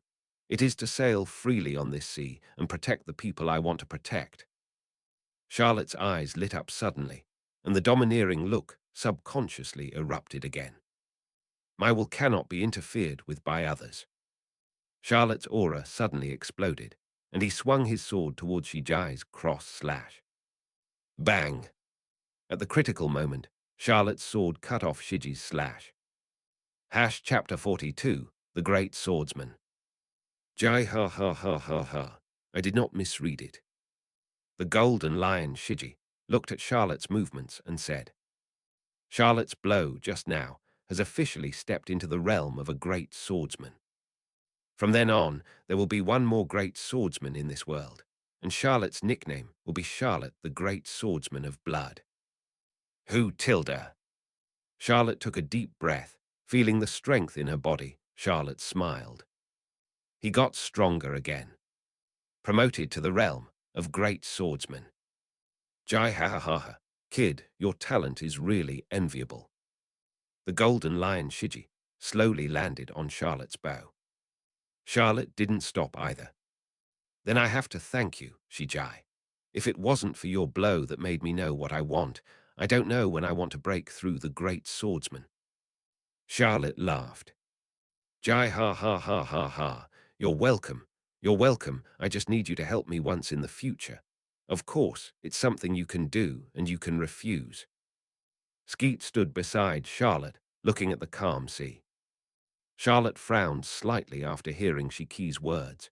He hated to owe favors to others, but Charlotte really owed this favor. And he was active. His ability to break through the great swordsman filled Shiji's affection. Seeing Charlotte frowning, Shiki didn't care. Remember, boy, in the future, you only need to help me once when you can. Shiki floated up again and flew to the Hive Island. The voice still remained in place. Charlotte fell into thought after watching Shiki leave. What would he let himself do? Judging from what Charlotte did to him in later generations, shouldn't it help him rule the world and help him become the king of the world? Impossible, impossible. Rox is still alive. Even if it is the king of the world, it is not his turn. Could it be to betray Lox? Charlotte only thought of this clue. After all, Shiji didn't know that Rox would be killed by Roger and Garp in the Valley of the Gods 2 years later. The more I think about Charlotte, the more I feel that this is it. And judging from Shiji's actions in recent years, he has become more and more dissatisfied with Lox. Not only him, but even Whitebeard rarely returns to the island. Floating on the sea in a boat every day, when Lox summons, when will he come back? It seems that it's time for the Rox pirates to disappear. Thinking that less than 2 years had passed since the Battle of the Valley of the Gods, Charlotte felt a sense of urgency strike again. After all, once Lox died, the sea would definitely be in chaos. The vacancy of the maritime supremacy will make countless people crazy about it. It wasn't until the appearance of the three legendary pirates that it slowly became calm, but there was not much time for this calm. With the surrender of One Piece King Roger, the sea became chaotic again, but this time the chaos was aimed at the Navy. At present, the three future admirals of the Navy have not yet grown up, and the strength of the Navy is still very weak. So the Lox pirates retreated from the New World and were driven out of the New World. But after Rox died, and before the formation of the three legendary pirates, this period of time was extremely dangerous. Cyborg Kong will be promoted to Admiral of the Navy, and Zephyr will be promoted to General in the Warring States period. Only Kapu refuses to be promoted and is still a Lieutenant General. But it would be ridiculous for anyone to regard Carp as only a Lieutenant General. A naval hero who can chase One Piece everywhere in the future. Oh, he is not a hero now, but it does not hinder Garp's strength.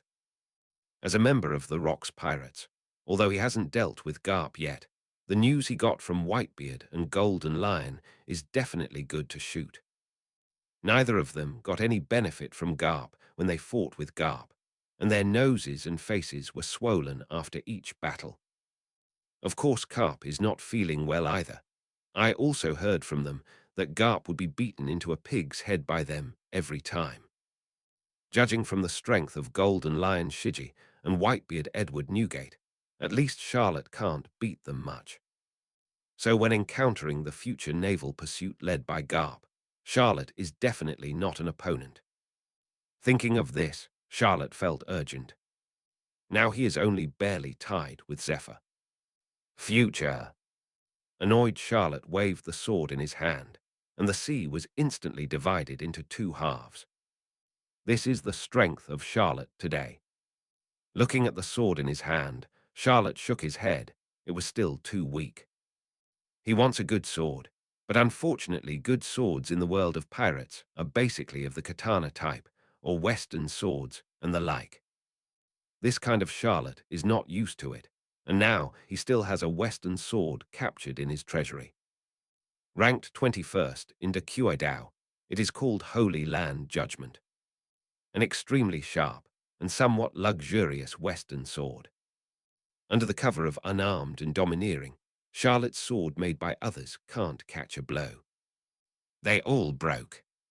Of course, Charlotte also thought about raising a black sword by herself. That is, she always covered it with armed domineering, and then turned into a black sword. But I don't know how long it will take.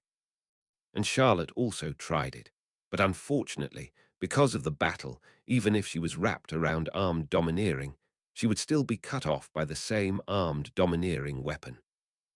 All this is because Charlotte's armed color is not domineering enough. Although Charlotte can use any method of armed domineering, if the strength is not high, she will still be defeated by an armed domineering force stronger than him. Charlotte had a deep understanding of this in the battle with Zephyr. This is also the project that Charlotte will continue to exercise in the future. But the best way to practice armed domineering is to fight with the same armed domineering is the most effective. Otherwise, the effect is really bad. It is not enough to practice hard by yourself. But it all depends on the situation. Charlotte hasn't found a sandbag that she can train with herself yet. So think about your weapons first. I seem to remember that I encountered a good sword during Luffy's voyage, but it seems to be a demon sword. Well, there is no distinction between swords and swords in One Piece. The name of that demon sword seems to be 7-Star Sword, and it seems to be in the first half of the Great Route. It seems that when I have time, I have to go to the first half. That island seems to be called Asker Island. It seems that I need to ask someone. When Charlotte thought of looking for someone, she immediately thought of Zia Kai. As a Lox navigator and an intelligence agent in the underground world, she should know the location of Asker Island. Shaggy. Charlotte is no stranger to this man. In the future, Raleigh's old lover will follow Zia Kai every day, open a rip-off bar, and become an intelligence dealer by the way. Although he is familiar with Zephr, but Zephr is very curious about the captain of the 8th team of rocks.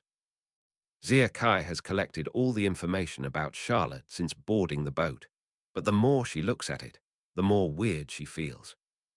Charlotte was normal until she was 10 years old, but she became weird after she was 10 years old. Chapter 43, the location of Asker Island. In order to understand Charlotte, Zephr also went to Kame Island, Charlotte's hometown, to learn about it. Unfortunately, nothing unusual. Asker Island. Zephr looked at the captain, who went to the 3 treasure hall for nothing, and wondered. That's right, it's Asker Island. It's said to be in the first half of the Great Route, but I don't know the exact location, so I'll ask you. Charlotte nodded and said to Zephr. Although he didn't know why Charlotte was looking for Asker Island, Zephr agreed to help Charlotte find it. Thank you. Charlotte thanked Zephr, then turned and left. What a weird kid. Zephr looked at Charlotte's back and murmured. However, he was quite concerned about Charlotte's affairs. Several days have passed. During Charlotte, apart from going to Beehive Island and having a meeting with everyone in the Rocks Pirates, nothing else happened. On his own boat, he was not teasing his daughter, looking at his son, or exercising his body all the time. When fighting Zephr, Charlotte knew very well that she was very lucky to be able to draw. Although Charlotte's armed color is not domineering, but Charlotte's knowledge color can crush Zephr.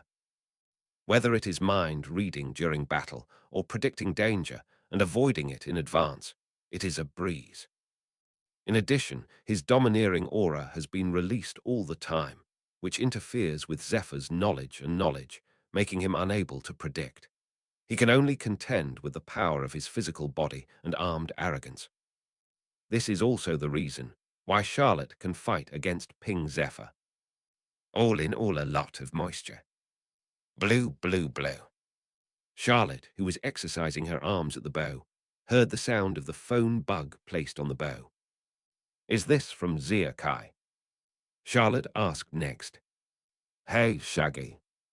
Ha ha ha ha, brother still remember me. Shaggy's voice came from the phone bug. Have you found Asker Island? Charlotte knew that Zephyr's call was basically about Asker Island. Ha ha ha, brother Charlotte is really boring. Yes, I found it. Come here and get the information. After Zephr finished speaking, he hung up the phone. Charlotte didn't pay attention to Zephr's tone after hearing that Asker Island had been found. Don't care about his ignorance. Ha ha ha ha, here comes the 7-star sword. After getting the chart from Shakina, Charlotte walked to Rocks. What did you say? You're going to the first half of the Great Route. Are you joking? Rocks looked at his beloved Charlotte in disbelief and said, No, there is something I need in the first half of the Great Voyage, and I must get that matching sword. Charlotte said expressionlessly. Rocks was silent for a while after hearing this. Okay, go and come back. Rocks nodded. After hearing Locke's agreement, Charlotte turned her head and walked out of the hall. Watching Charlotte walk away. Wow, ha ha ha ha. I didn't expect that even you became restless. Just wait. Wait. When I get the King of Heaven, everyone will be up and down at my feet. Rox Jibek laughed wildly. His domineering aura directly filled the entire hall. The maids in the hall fainted and foamed at the mouth. Of course, Charlotte didn't know what happened in the hall after he left. Instead, as soon as he returned to the boat, he asked people to prepare a 50-meter-long boat and prepare to go out to sea with him. Those crew members had no opinion or did not dare to have any opinion. Those sailors and combatants who followed him to sea from Kame Island 2 years ago have fought everywhere in the past 2 years, and now they are also dead. These new pirates who followed him were all he found in the Rocks recruitment contest on the island every year. I picked a few that looked pleasing to the eye and had no bad intentions. But most of them were rescued by Charlotte from the slave ship. These people, like the maids, were homeless people. Charlotte took them in, but also checked that there were no spies in their hearts. Of course, Charlotte didn't raise them for nothing. The battles in the past few years have shown Charlotte the cruelty of the sea. Without force, you can't sail on the sea at all, especially the sea area of the New World. Of course, Charlotte is also generous to them. As long as you can learn the 6 naval styles, you can give them all, and the same is true for domineering. Whether it's knowledge color or armed color, as long as you want to learn, you can learn it. Charlotte never hides her secrets. Judging from the results in the past few years, Charlotte is still very satisfied. Especially those who followed Charlotte from Kame Island. After 2 years of fighting, these people have already been reborn, and each of them is very powerful. 7 of them are the most powerful, and for these people, Charlotte also gave them the position of a small captain to manage his subordinates. Rodney Carter has been with Charlotte since she went to sea. He was originally just a slave. He was rescued by Charlotte on Kame Island and has been loyal to Charlotte ever since. Currently, Rodney Carter is the most powerful person besides Charlotte. The Navy 6 styles are proficient in 4 styles, which are shaving, iron block, moon step, haze foot, as well as armed domineering and knowledge-colored domineering. In addition, Charlotte also rewarded him with an animal devil fruit. Animal type, horse fruit, zebra form, has the combat power of a rear admiral of the Navy headquarters. Bernier Ralph was rescued from a slave ship by Charlotte after she went to sea. He is also a pirate himself. After his captain was killed, he was also sold as a slave by the other party and finally met by Charlotte. In order to repay Charlotte, he took the initiative to join Charlotte's pirate ship. Originally, Charlotte didn't want to agree, but seeing him knelt on the deck all the time, slamming his head firmly on the deck. Finally, Charlotte was impressed by his persistence and accepted him. However, Bernier Ralph himself is more competitive, and after joining Charlotte, a hard-working trainer has a certain talent in physical skills. The Navy 6 style has learned the 3 style in just 1 year, and Charlotte plans to have a chance to get him an animal-type devil fruit to enhance his strength. Monica Harrington, a woman, her strength is not very outstanding, but she has the ability of devil fruit, and she is also flying, which is very rare. This person is also a slave rescued by Charlotte in the past 2 years, a slave who is about to be dedicated to the Tianlong people, just because she is a devil fruit-capable user. After being rescued by Charlotte, he joined Charlotte's pirate ship. All these people joined voluntarily, and Charlotte never forced them. But as long as you join, you can no longer betray, but Charlotte, who has the ability to read minds, is still very confident. When these people joined, they all read their hearts. All are poor people. Monica Harrington's devil fruit is animal, bug fruit, dragonfly form, a very good flying animal, and can often help Charlotte. Now she is the captain of Charlotte's maids. Chapter 44, Charlotte's men. Managed many maids on board for Charlotte. Now there are more than 60 maids on Charlotte's ship. It's almost catching up with the crew on his ship. Even John said that Charlotte's ship is about to become a kingdom of daughters, and all the maids on board are very beautiful. It is much better than the rouge vulgar powder on the island. Highton Mumaru, the younger brother of the captain of the 7th Squadron, was even more daring enough to sneak into Charlotte's boat. After being caught by Charlotte, he was almost split in half by Charlotte. If Lox hadn't stopped Highton Muin, he would surely have died. Even if he is a barrier fruit, it is useless. He who has mastered the internal destruction of armed domineering can easily penetrate his defense and hit him on the body. Highton Muin's body, which had been hollowed out by wine and sex, couldn't resist Charlotte's punches at all. However, the maids on Charlotte's ship are indeed very beautiful. After all, they are all sold as slaves, and they don't need to be beautiful. But these are all cheap for Charlotte, and the maids who keep them don't need much effort, and they are so eye-catching, hee tilde. Nick Hume, the ship's doctor on Charlotte's ship, has been with him since Charlotte went to sea.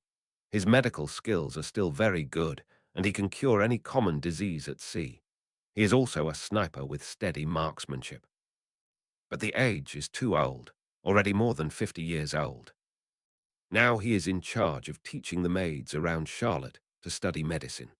He said that he will disembark and return to Kame Island to provide for the elderly after someone can pass on his medical knowledge.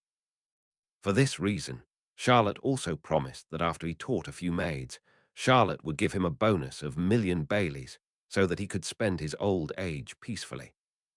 Charlotte's promise is not insignificant. After becoming a pirate, there are very few who can spend their old age in peace. Nick Hume was very moved by Charlotte's promise. He swore that he would do his best to teach these maids their own skills, and even taught the 5 maids good marksmanship and medical skills. Charlotte is very satisfied with this and is a very reliable person. Adolf Rudolph is an alcoholic, has a set of hammering techniques created by himself after groping, and is also the boatman on Charlotte's ship. He is very strong and has a height of 4 meters. According to him, his ancestors have the blood of giants.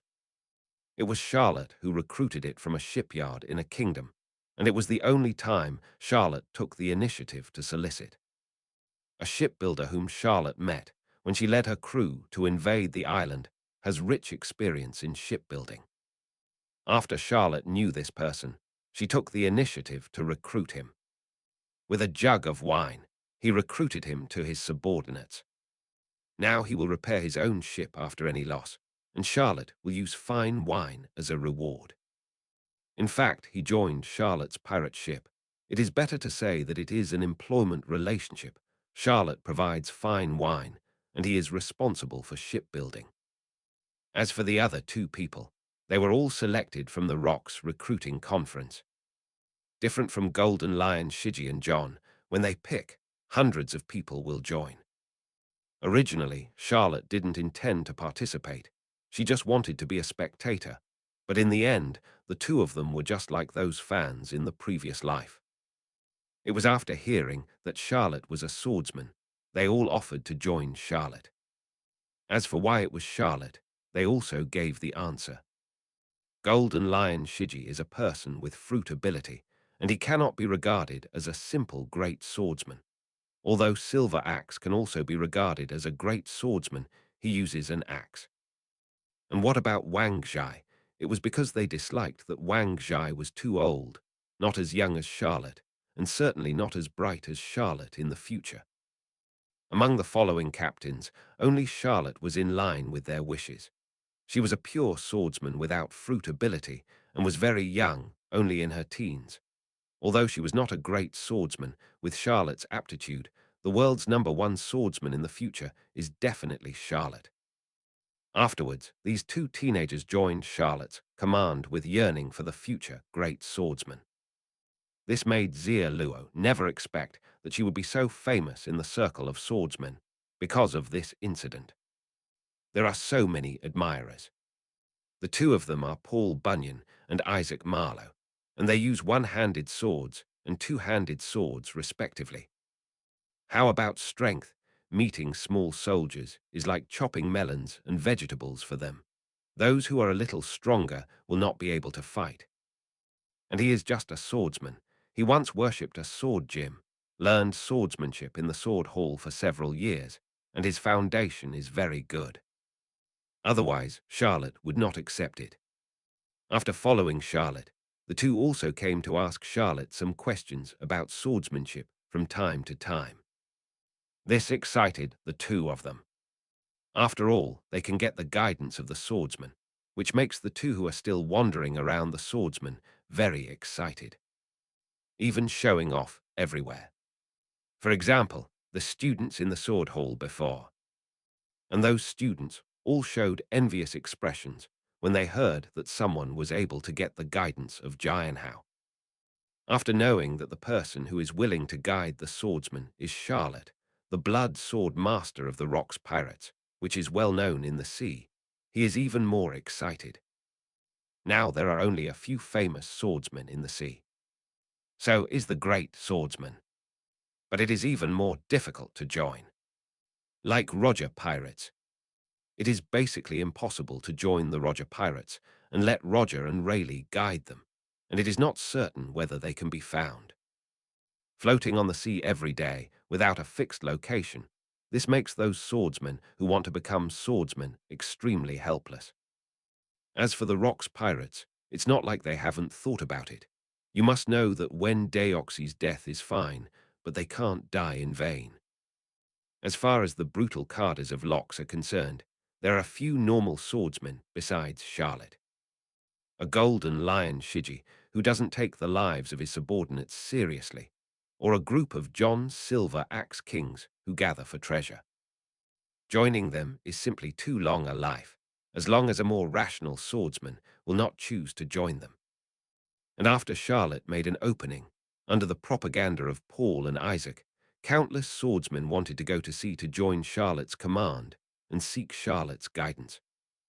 These people are like crazy and want to join Charlotte's command, just to break through the realm of swordsmen. Issue a flying slash. It's a pity that Charlotte didn't notice his position in the hearts of those swordsmen. Because this year he was either killing or training, and didn't pay attention to these. The above are the 7 most powerful people under Charlotte's command. Everyone has their own skills, and usually helps Charlotte manage the crew. Protects the ship from being harassed when Charlotte is away. After all, there are always some people who don't have eyesight and want to provoke Charlotte, so that their fame will skyrocket. Such people are everywhere in the sea, and it is impossible to always let Charlotte do it by himself. Although it is all a matter of one sword, it is a matter of face. Chapter 45, Departing Asker Island. Captain, the ships are all ready. Paul and Isaac trotted over and said flatteringly, "Okay." Charlotte hummed lightly, went to the boat. Seeing Charlotte like this, Paul and Isaac didn't react at all, like it was supposed to feel that way. After all, a swordsman must have a certain amount of arrogance. The two of them didn't know that their captain had already reached the great swordsman. If they knew, they would definitely be very pleasantly surprised, and they would definitely be happier than breaking through the swordsman themselves. Coming to this ship is a bit like an ancient flying shear ship. It is so fast that ordinary warships can't keep up at all. Even the general's warship is not inferior to it. Charlotte's purpose this time is to go to Asker Island to get the 7-star sword. It's not for traveling or anything like that. The main thing is to go early and return early. Charlotte estimates that the voyage this time will take about 2 months, and it will be about 1483 when she returns. Looking at the sailors on board, there are only more than 20 people, but more than 20 people are more than enough to control this boat, less than 50 meters long. In Charlotte's 8th team, in addition to the 7 capable men, there are more than 100 pirates. Some of them are members of the Wolf Gang who have been following Charlotte on Kame Island, but there are very few of them, and only a dozen of them are dead now. These people were all appointed by Charlotte to manage the 10-person squad leader, responsible for managing those pirate minions. And these pirate minions were handed over to Carter by Charlotte to manage. I don't have much time to manage these pirates. However, these pirate minions are usually very leisurely, either training with Carter or taking the salary given by Charlotte to go to the Hive Island to spend time and drink every month. Charlotte doesn't care too much, except that she takes them with her every time she goes out to do tasks. In fact, she arranges the time by herself. They are all pirates, and Charlotte doesn't want to be like an old lady who cares about this and that. Moreover, these people are consumables. If you let them fight, they will only slash at others with a knife, or just shoot coldly behind their backs, without any combat effectiveness. You can only clean up the battlefield after the battle, collect some loot, and so on. Don't expect them to do anything great. Captain, let's go. Paul and Isaac came to Charlotte to report. All crew members are ready. Well, the first half of the great voyage, said Charlotte. Yes. The two nodded in unison and began to order their hands to come down. The ship also began to leave the port slowly. Slowly disappears in the Hive Island. The fact that Charlotte, the captain of the 8th Division of the Rocks Pirates, was driving a boat to leave the island was immediately noticed by the people on the island. They launched their own news networks one after another and began to investigate. Among these people, there are probably some spies from the world government or spies from the Navy headquarters. Blue, blue, blue. Navy headquarters staff. The sound of the phone bug kept ringing. Moses, Moses, this is the Navy headquarters. And opposite. I'm CP0, Charlotte, the captain of the 8th team of Rocks Pirates in the New World Hive Island, is going to sea. The destination is unknown. Please prepare for the Navy headquarters. The voice on the other end hung up the phone. Hearing the news, Crane immediately found Cyborg Sora and began to discuss. Zephr is there too. What? Charlotte has left the island. Zephr stood up immediately after hearing this. Zephr, what are you doing? Cyborg Kong shouted hastily. General Kong, I want to capture the pirate Charlotte and imprison him in the city of advancement. Zephr said with a serious face. Sit down. Cyborg Kong listened to a mass of black lines on the back of his forehead. General Kong. Zephr yelled in dissatisfaction. Sit down. Cyborg Sora yelled loudly. Called by Cyborg Sora, he can sit down. Zephr, don't be like this. We know we want to grab Charlotte's heart, but we can't just act like this without any purpose. You must know that behind him is the entire Rocks Pirates, and it will affect the whole body. You must take care of the overall situation when you do things. After seeing Zephr sitting down, Cyborg Sora's tone could not help but slow down. As one of the three people he is optimistic about. Cyborg Kong still has patience. Yeah, Zephr, we don't know what the opponent's purpose is. We can't attack blindly. What if it's a trap? The crane beside him also comforted him. After hearing this, Zephr slowly made an urgent move in his heart. Yes, General Kong. Ha, is this right? I heard that you are getting married, and then we will have a wedding drink. Cyborg Sora changed the subject. After hearing Sora's words, Zephr also showed a slight smile from the bottom of his heart. Yes, when you get married, call Carp and Sengoku and have a drink together. Crane also said, with a smile on his face. And speaking of Garp, Cyborg Kong had an angry expression on his face. This Garp, every year during this period of time, he has to ask for leave to go back to see his son. I wonder if the staff in the Navy headquarters are nervous. Cyborg Kong complained, although he talked about Garp, but Cyborg Kong didn't mean to blame him. Ha, Garp told me every day that he wanted to train his son into the Navy, and he said that he would send his son to the Navy headquarters for training after a few years. Zephr said with a smile. When he thought that his old partner was going to send his son to him for training, he didn't know what Garp was thinking. That's fine. By then, Garp's son will also become the highest combat force in the Navy. I don't know when I was talking about Charlotte, it suddenly involved Garp's son. And in the East China Sea. Wow, Doreg, I'm back, your father. Cap, who was wearing a vice admiral's coat, opened the door with a basket of fruit and laughed. Old, daddy. After seeing Garp, a few-year-old Dorag looked at him in horror. But Garp ignored it, thinking it was a joyful expression. And the other sighed. Charlotte stood at the bow, surrounded by storms and rough seas. The sailors on board are furiously furling the sails. And Charlotte watched this scene. He didn't expect that he would be so unlucky. As soon as he sailed for a day or so, he encountered a big storm at sea. I don't know if it's bad luck or God is joking with him. I saw a nearly 20-meter high wave coming towards me and others. Everyone was terrified and hugged the things that could be kept around and hugged tightly. Hateful. Charlotte saw such a high wave that if she didn't make a move, her ship would be destroyed. Whoosh! Charlotte drew out the long sword at her waist. Facing the coming waves was a meter-long slashing landslide, chopping towards the huge waves. Just when Charlotte thought she would split a huge wave, his own slash was actually carried by the giant wave. Chapter 46. Obviously, Charlotte underestimated the power of the huge waves. But Charlotte obviously won't give up like this. Because once you give up, it means the ship is destroyed.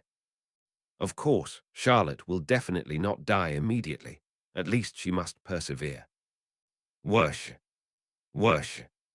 Another 2 slashes with a length of meters. This time, she slashed Charlotte with armed domineering and overlord-colored entanglement. 2 slashing strikes successively slashed towards the huge waves.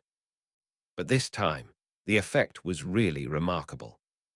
The huge wave was indeed cut open, but it healed again within a few seconds, which gave Charlotte a glimmer of life. Quick, all of them head towards the gap I opened, and we must drive the boat to the gap. Charlotte turned around and shouted at the crowd. The pirates on the ship could still clearly see Charlotte's successive meter-long slashes. When the first slash was useless, everyone was in despair, but when they saw the second and third slash, everyone's eyes were full of hope for life. Brothers, head towards the place where the captain slashed. Paul roared loudly, and Isaac also hurriedly steered the rudder in one direction. And Charlotte stood at the bow of the ship, swinging forward continuously with continuous slashes. A series of white slashes, with a length of meters, hit the huge waves. There was a sound of splashing water. The huge wave immediately showed a huge gap, but the gap couldn't hold up at all and healed after a few seconds. This made Charlotte have to release the slash all the time. Quick! Charlotte couldn't help urging. He can't last long. The series of slashes that gathered all of Charlotte's blows were consuming his strength all the time. You know, all these slashes contain armed domineering energy, and what is consumed is even more terrifying. Standing in front of the rudder of the boat, Isaac squinted his eyes, ignoring the droplets of sea water or rain, and headed towards the wave that Charlotte cut a gap at full speed. Everyone held their breath, watching the approaching waves. Looking at the waves covering the sky and the sun in shock, even Charlotte was shocked. But the slash in his hand didn't dare to stop and kept waving the slashes. In this gap opened by Charlotte, everyone passed through unharmed. Immediately, everyone felt the feeling and surprise of escaping from the sky. Woo-woo, you scared me to death. I thought I was going to die. I haven't reached the realm of swordsman yet. Paul hugged Isaac's shoulder and cried loudly. This is really too dangerous. Even Charlotte breathed a sigh of relief, and the long sword in his hand slipped down on the deck without the domineering and hardened blessing of the armed color. The sword shattered as soon as it hit the deck. Charlotte sighed as she looked at the broken sword. It is not known how many times he was broken. Almost as long as it is a domineering sword that does not cover one's own armament, it will shatter due to being unable to bear it after releasing a few slashes. In the realm of Jianhao, at least he can persist for a few days. But since reaching the realm of the great swordsman, it will be broken with just a few swings. This should be why the swords of so many great swordsmen are famous knives and the like. After all, ordinary swords or knives can't bear the huge energy entwined by the domineering look. Thinking of this, Charlotte was even more eager for the 7-star sword. Just because you're out of range of a big wave doesn't mean you're okay. On the rough sea, the wind and waves were very strong. Charlotte had to order the crew to put down the sails again, otherwise they would be sucked in sooner or later. This is the first time Charlotte has seen such a huge storm. If you look from above at this time, you will find that the scope of this storm is very wide, almost covering the entire sea area. Charlotte looked at the sky, thunder flashed, and thunder struck the sea one after another, and then a large number of fish were electrocuted to death in that sea area. Countless fish carcasses were floating on the sea. Good guy, it's amazing enough to see such a thrilling electric fish scene when you come to the world of One Piece. The only pity is that the storm is too big. Suddenly, a picture emerged in my mind. Charlotte was shocked for a moment, pulled out the new long sword at her waist, and slashed at the clouds in the sky. Charlotte's move frightened everyone on board in an instant. Everyone drew their weapons and aimed at the sky, guarding against the enemies in the sky. But when they saw the sky, there was nothing but dark clouds. When everyone was confused, a huge bolt of lightning split straight towards their boat. However, when the lightning was still in the air, it was intercepted by the slash that Charlotte swung. Now everyone understood why Charlotte did that just now. In an instant, everyone looked at Charlotte with respect in their eyes. Charlotte's slash shattered the lightning in an instant, and then slashed towards the clouds in the sky unabated. In an instant, a hole was split in the cloud. There was a ray of sunlight. It was only after everyone saw the sun that they realized that it was still daytime, and it was always covered by dark clouds. Did they all think it was already night? But this gap only existed for 2 or 3 minutes before it was completely healed. And Charlotte's slash also dissipated due to lack of stamina. Damn it! Charlotte scolded God fiercely inwardly for doing such a thing to him. The lightning in the dark clouds still fell from time to time, but most of them fell around the ship, not close to Charlotte's ship. There is no danger, except that the wind of the storm is stronger and the sound of thunder is louder. There is no other danger. Just when everyone breathed a sigh of relief, the sky started to rain a little. Rain is not terrible. What is terrible is that there is not only rain in the rain, but also hail. Charlotte's knowledge has been on all the time. Although affected by the thunderstorm, the range is not large, but Charlotte doesn't count on it. Suddenly, a scene appeared in Charlotte's mind. In an instant, Charlotte was shocked. Quick, hide in the cabin, there is hail. Charlotte yelled at the crowd. Regardless of whether it was true or not, everyone got into the cabin and looked outside. And Charlotte also hid in the cabin. Facing the hail, his slash was useless. Seeing the bang-bang sound of hail falling everywhere on the deck of the ship, as well as the crackling sound of breaking something, Charlotte's face was extremely gloomy. The weather in this new world is too bad. It is even more dangerous than when Luffy entered the new world. If it weren't for his superb strength, he might really have died here. Where is the nearest island near here? Charlotte asked the crew next to her, and the crew members who knew it immediately spoke out. The captain is a day's voyage away from the nearest island, and he can't make it at all. The navigator said with a sad face. Damn. I don't know how many damn words Charlotte said. Chapter 47, Chilan Island. A group of people hid in the cabin and watched the light rain and hail that kept falling outside. I don't know how long it has been down, and the storm is not over yet. But soon. Charlotte should also see a ray of sunshine on the far horizon. This means the storm is dissipating. Cool. Charlotte breathed a sigh of relief. Charlotte only really knew the weather in this new world at this moment. Changes are impermanent.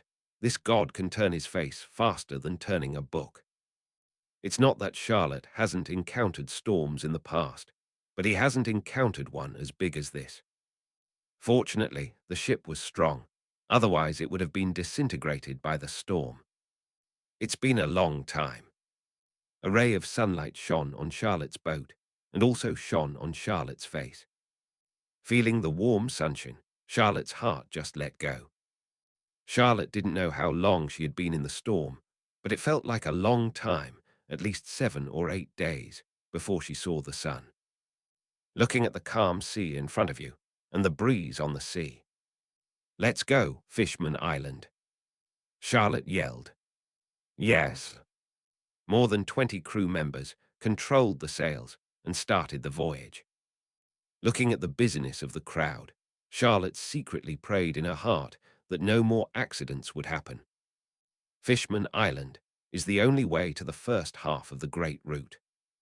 The Red Earth continent divided the entire world into 2 halves to intercept the Great Route, and divided it into 2 sections.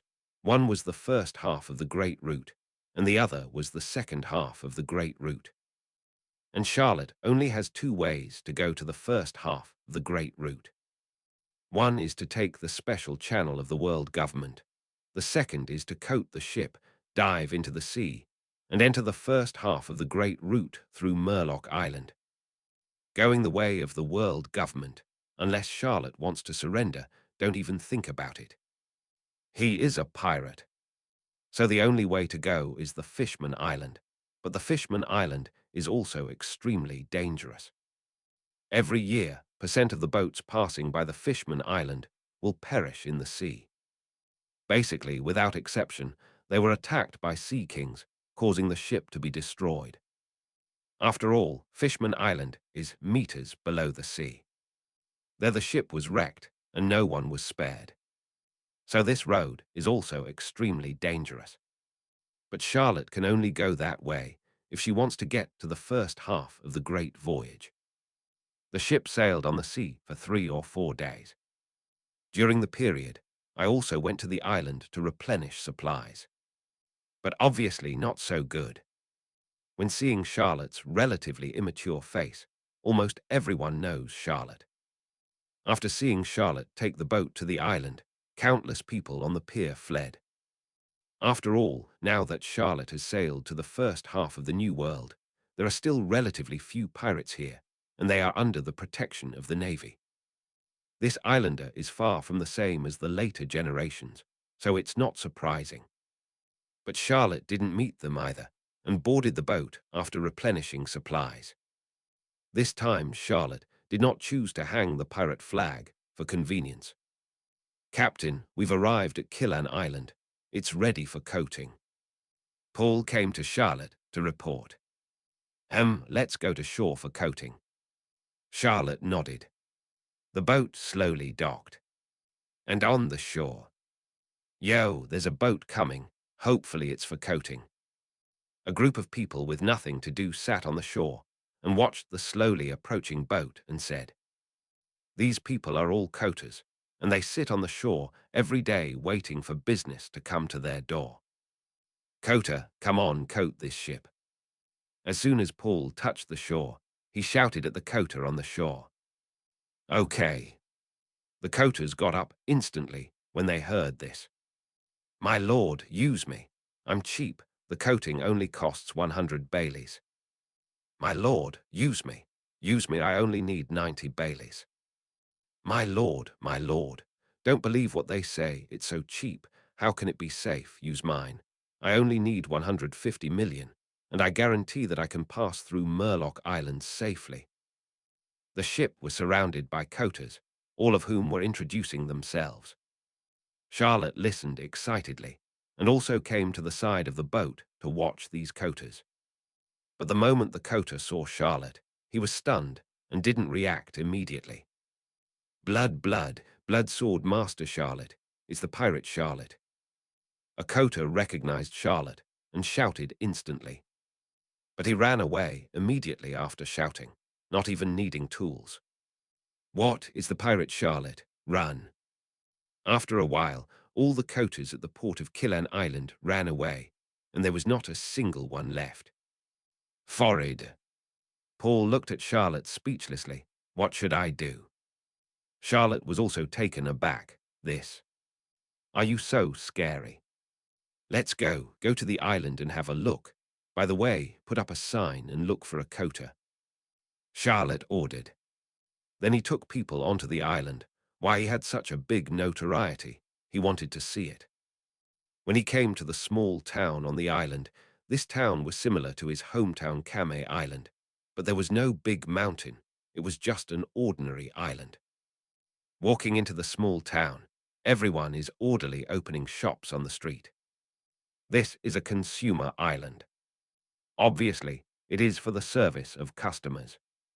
After all, his island is above the exit and entrance of Murloc Island. There are also a lot of people coming and going.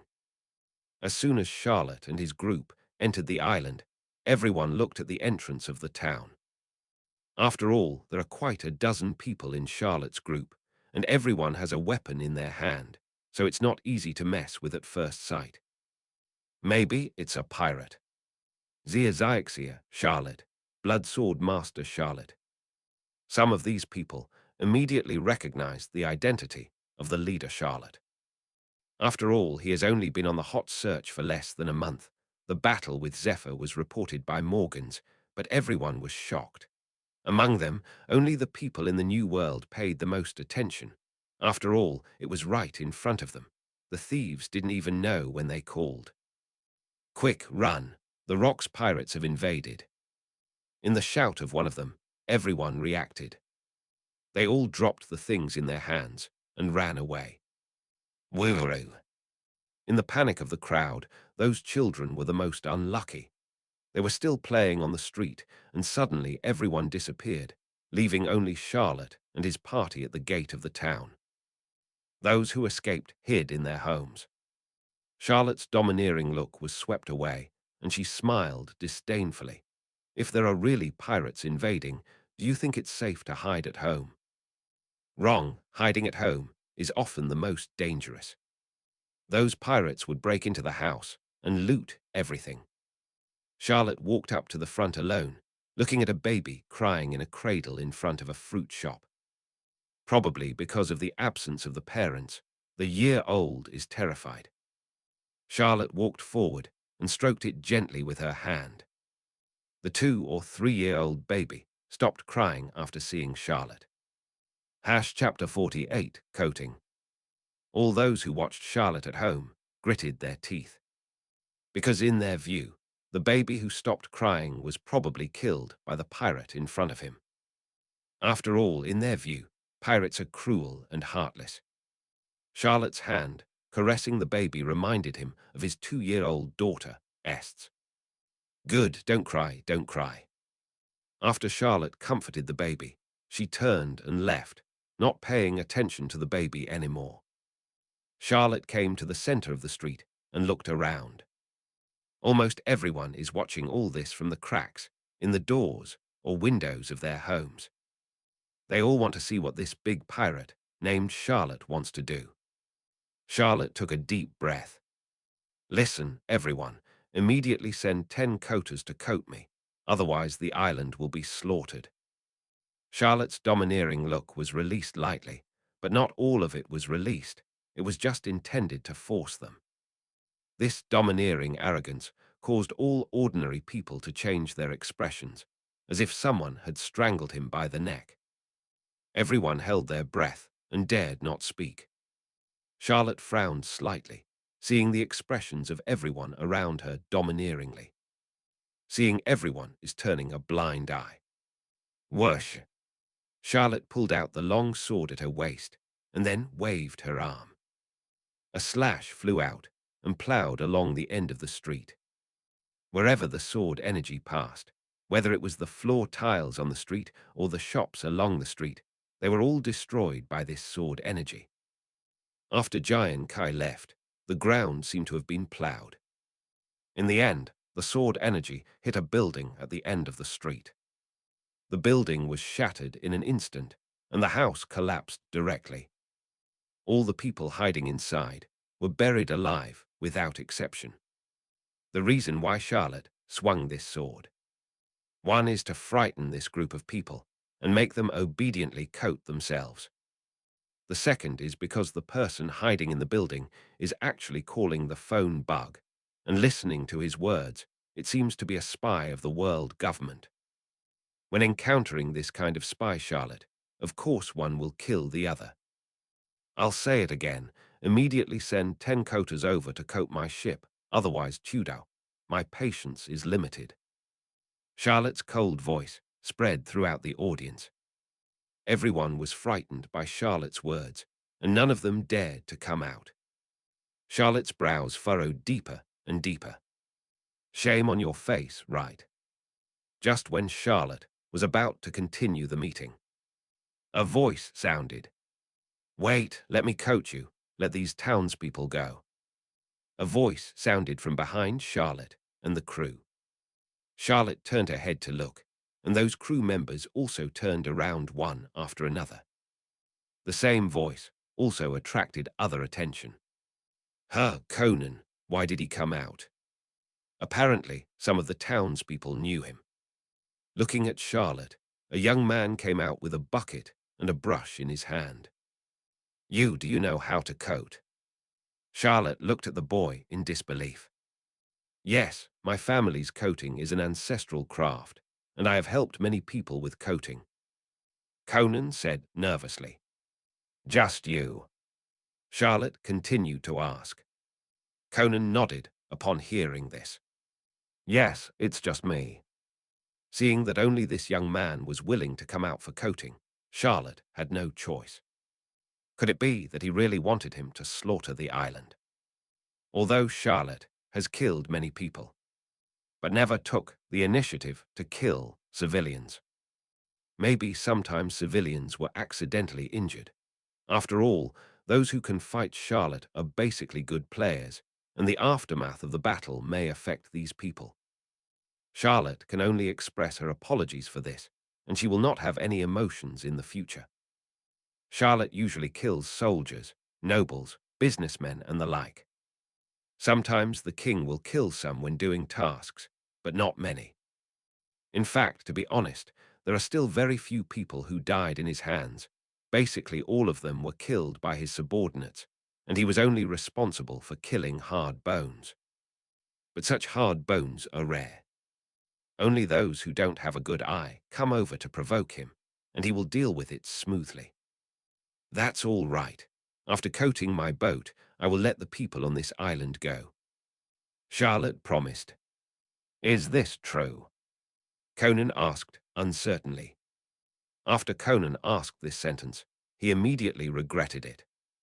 Bastard, who do you think our captain is? How dare you question the captain? I think you want to die, don't you? Before Charlotte could speak, Paul couldn't help but stand up angrily. Seeing Paul stand up, Charlotte couldn't help giving him a thumbs up. Taking in the younger brother himself is to speak for the boss at a critical time and to solve the boss's worries and problems. After Conan heard this person's words, his complexion changed instantly. Cold sweat broke out on his forehead, and he waved his hands hastily. No, you are mistaken. Seeing that he kept waving his hands and wanted to say something, but because of his stupid mouth, he couldn't say anything. Okay, you go to the coating. I will never break my promise to you. Charlotte waved her hand and stood up and said. Conan nodded happily after hearing what Charlotte said. Let's go and coat me. Now that the coater has been found, Charlotte has no mood to stay here and leads the younger brother out of the town. Only a mess is left. After seeing Charlotte and the others leave, it took a long time. A shocking cry sounded. Child, my child. A woman hurriedly ran out from a corner, rushed to the cradle, and looked at her child. Oh, poor child, this damn pirate. After seeing the woman's crying, many people came out without haste. Several businessmen in gorgeous clothes couldn't help but sighed when they saw this scene, and then angrily reprimanded them. Of course, they only dare to talk behind their backs. The woman may have moved too much and woke the child. The child couldn't help crying. Seeing that her child was not dead, the woman suddenly smiled in surprise. "Ha, my child is not dead, not dead." The woman couldn't help crying out, and then kissed a few times. Seeing this situation, the businessman who was pretending to be merciful just now shut his mouth in embarrassment and remained silent. Charlotte stopped paying attention to the affairs in the small town and brought the young coter to her boat. How long?" Charlotte looked at the young man and asked. It will take about 2 days." Conan looked at the huge pirate ship in front of him and said uncertainly, "After all, a 50-meter-long ship is considered a big ship. You must know that the average ship is almost 20 meters to 30 meters.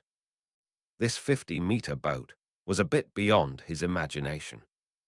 "Okay, 2 days is just 2 days. If you have any helper, call me over. I will give you 300 million Baileys, and I will see the results within 2 days. Otherwise, he. You understand?" Charlotte looked at the young man in front of him and threatened. Chapter 49, Drinking. I'll finish the coating in 2 days." Conan dared not doubt what Charlotte said. After all, Charlotte is a pirate. He didn't dare to gamble with the lives of the whole town.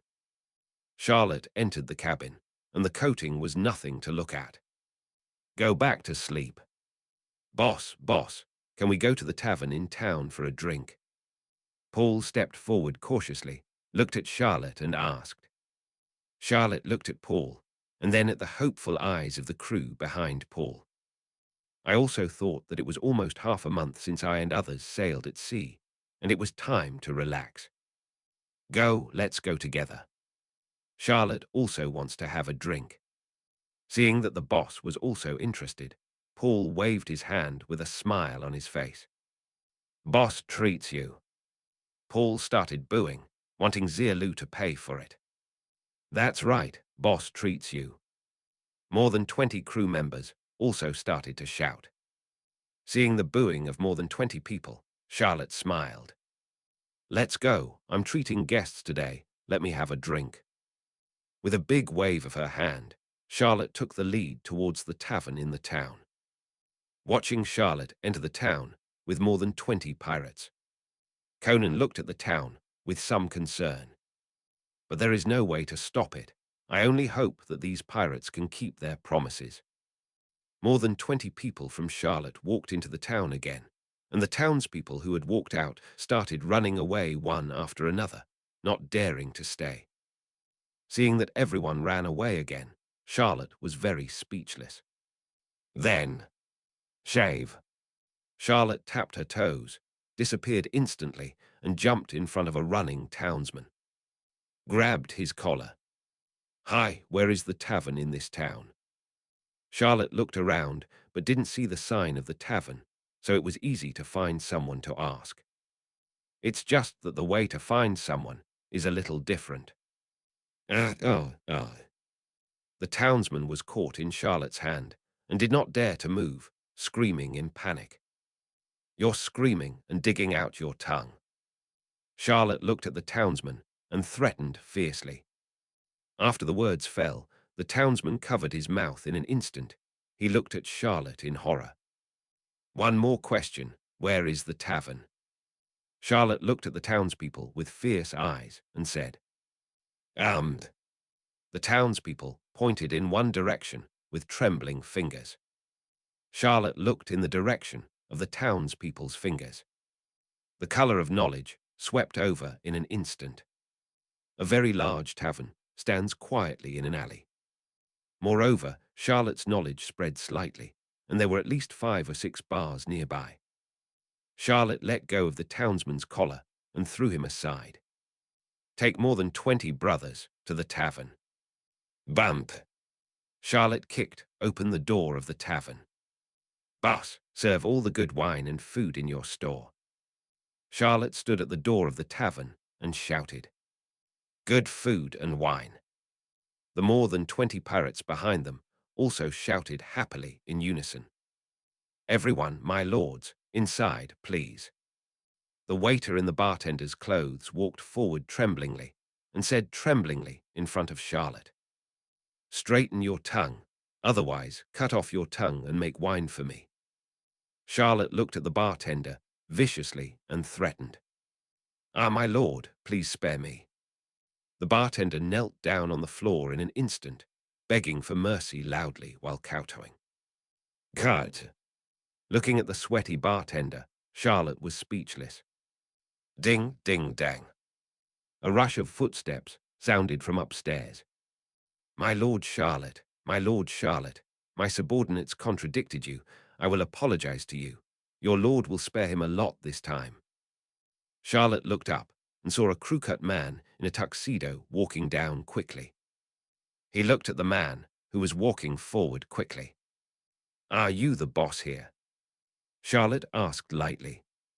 "Yes, yes, yes. The younger one is the owner of this store." The man in the crew-cut tuxedo nodded quickly. "That's good. Serve me all the good wine and food in your store. Don't you see that my brothers are hungry?" Charlotte said loudly, with a thumb pointing to more than 20 people behind her. "Yes, yes, yes. We'll serve the wine right away, please, please." The boss also looked at the group of people behind Charlotte with cold sweat. All of them were exposed to the wind and sun at sea, and all of them looked very ferocious. Charlotte found an empty seat and sat down. Well, this tavern is full of empty seats, and Charlotte doesn't need to find them. And the more than 20 pirates behind Charlotte also found empty seats to sit down. Serve the wine, serve the wine, serve the wine. After sitting down, more than 20 pirates behind Charlotte knocked on the table and shouted. This move instantly frightened the owner of the tavern. This. The boss looked at the more than 20 vicious pirates, and then at Charlotte. She looked at Charlotte in embarrassment, because he felt that Charlotte should be easier to talk to than these pirates, and Charlotte was also their leader. "Master Charlotte, we will serve wine right away, just wait a moment." The boss has been wiping the cold sweat from his forehead with a handkerchief. Charlotte grabbed the boss' wrist and stared at the boss. "Boss, are you afraid of me?"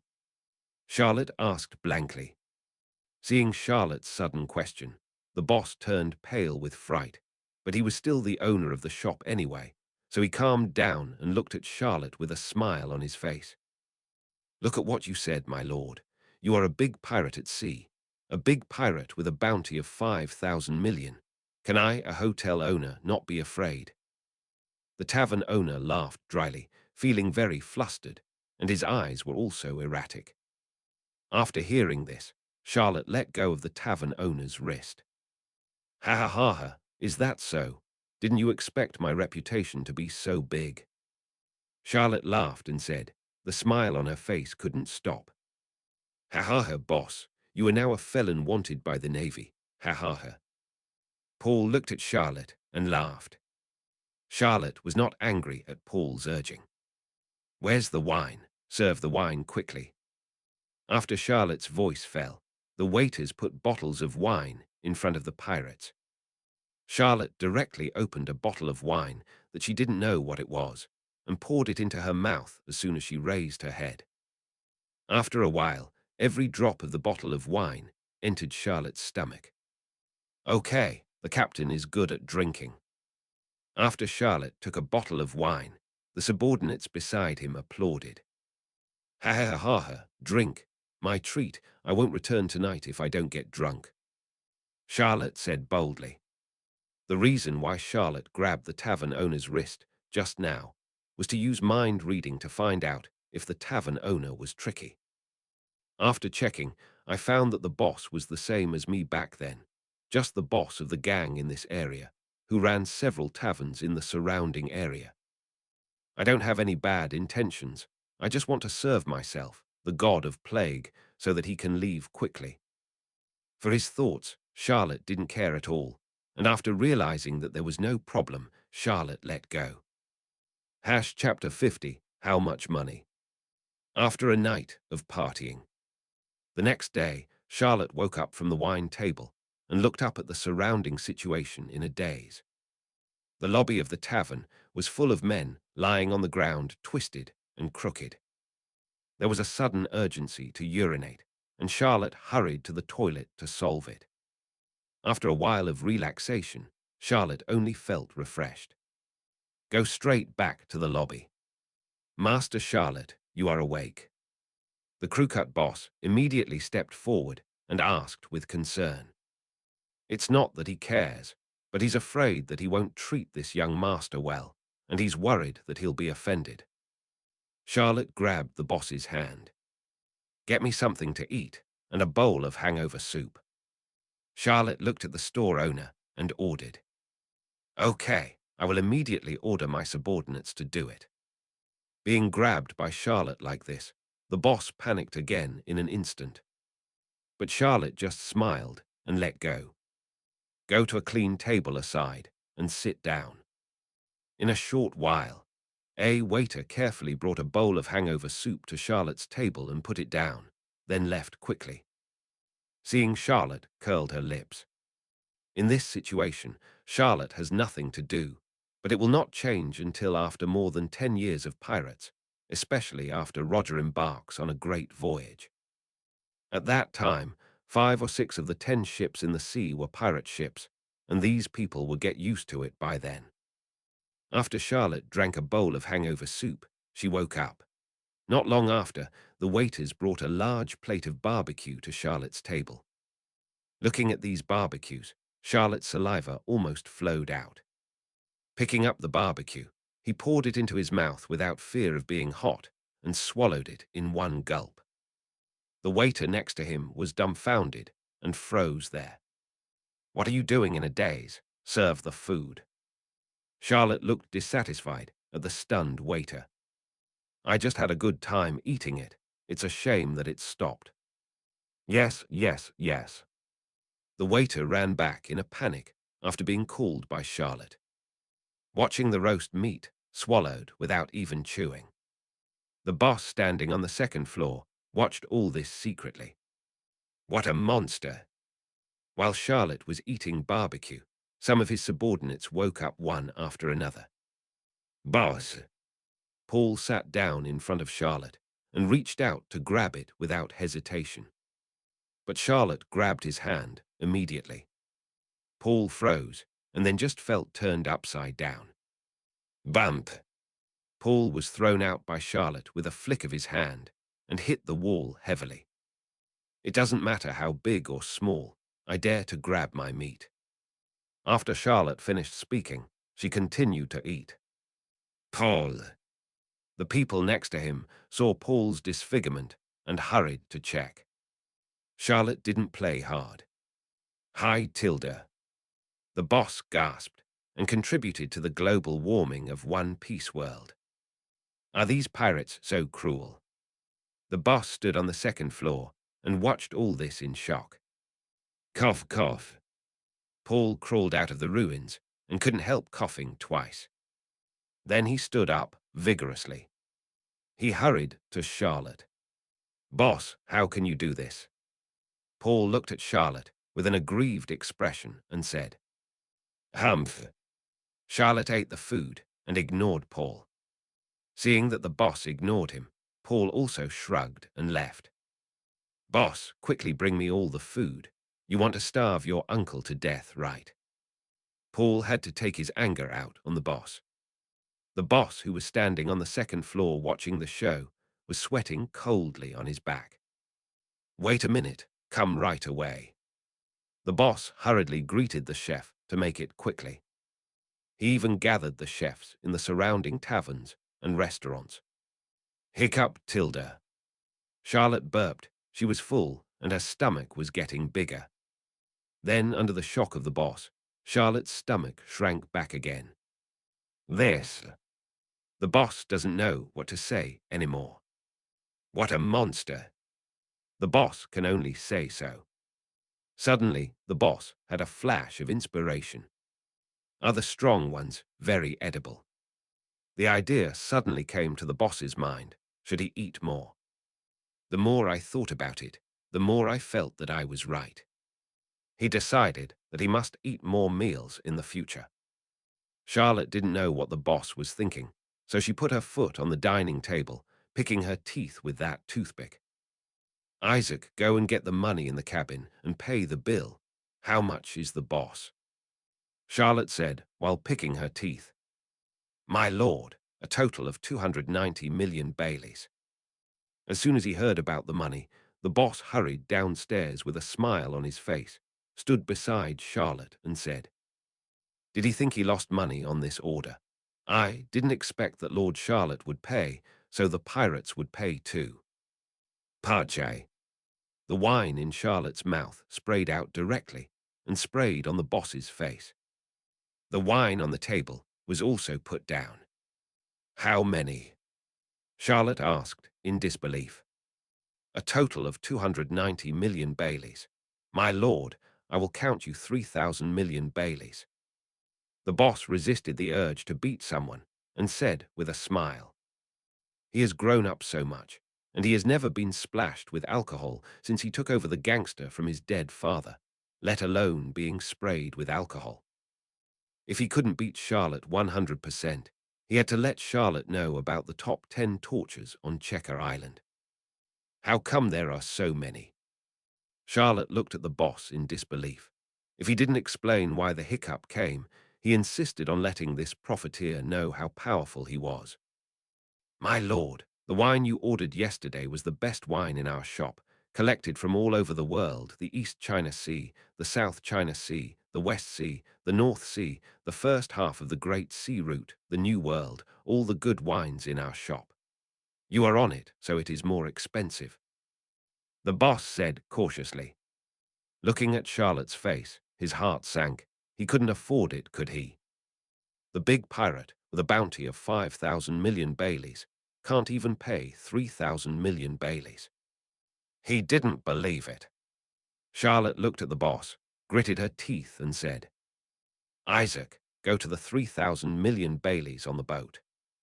Charlotte almost gritted her teeth and said, Has he never eaten 3,000 million peels for a meal? Today's prices don't want to be so inflated in 3 or 40 years. After hearing what Charlotte said, Isaac put down the dinner plate in his hand and walked out with the western sword pinned to his waist. And the boss, who also heard what Charlotte said, was also delighted. It even showed, and the smile on his face couldn't help but burst out. Humph! A cold snort.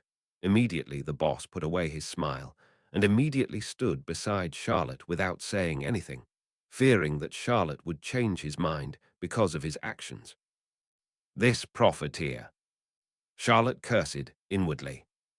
The 3,000 million Baileys for a meal are enough to catch up with the amount of reward that Luffy was offered for the first time. The more I think about it, the angrier I get, and the more I think about it, the more uncomfortable I feel. Bump! The boss will bring me some more plates of barbecue. Charlotte slapped the table and roared loudly. He wants to turn grief and anger into appetite. Chapter 51, Undersea Crisis.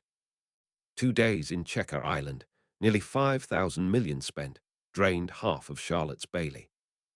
He swore he would never come to this sad place again. Seeing that her boat was coated, Charlotte waved her hand. Sink. The ship sank slowly to the bottom of the sea. Looking at the surrounding seawater and all kinds of fish in the seawater, Charlotte was excited and slightly irritated. Is this the first time in your life? I have only seen it in the aquarium before, but I didn't expect to experience it again in the world of One Piece. Seeing all kinds of fish passing by the side of the boat, Charlotte was curious for a while, unaware that I am eating its kind every day. The ship sank deeper and deeper, and the surrounding light gradually dimmed. If it weren't for the light ahead, Charlotte and the others couldn't find their way. That light, Charlotte also heard from Paul, is that the light produced by Yangshu Eve can illuminate the entire Murloc Island. To cross the Red Earth continent from the bottom of the sea, the Murloc Island is the only way to go. But Charlotte didn't plan to stay in Fishman Island for a long time, at most one day. Charlotte didn't plan to stop for a day because of the young lady from Fishman Island. We all know that Charlotte is never lewd. Ships sail in this dark sea. Charlotte's thoughts have long drifted to nowhere. Ming Tilda. Suddenly, a sound wave came over. Charlotte woke up instantly, and only then remembered that they had dived to a depth of almost meters in the sea. Thinking that nearly percent of the ships that pass by the Fishman Island every year will perish on the bottom of the sea. Most of these ships are due to attacks from the Sea Kings. If the tweet just now was from the Sea Kings, wouldn't they be very close to the Sea Kings? Thinking of this, Charlotte immediately opened up the knowledge-colored domineering. Because of the deep sea, the range of Charlotte's knowledge-colored domineering has narrowed a lot. After the color of knowledge came out. Hi, Tilda. Charlotte gasped. He seemed to be surrounded by Sea Kings. There are nearly 30 Neptunes within his domineering range, but the only thing to be happy about is that most of them are falling asleep. But there are also a few wandering around. It won't be so unlucky, will it? In Charlotte's knowledgeable domineering, a meter-long Sea King similar to a whale is slowly approaching. If it was on the surface of the sea, if this meter-long Neptune appeared, I would be very happy. You can add food again, but in the case of meters under the sea, I'm afraid that you can add food to the Sea Kings yourself. For a moment, cold sweat broke out on Charlotte's forehead. The surrounding crew members have not yet realized the danger is approaching. All of them are still standing in various positions on the ship.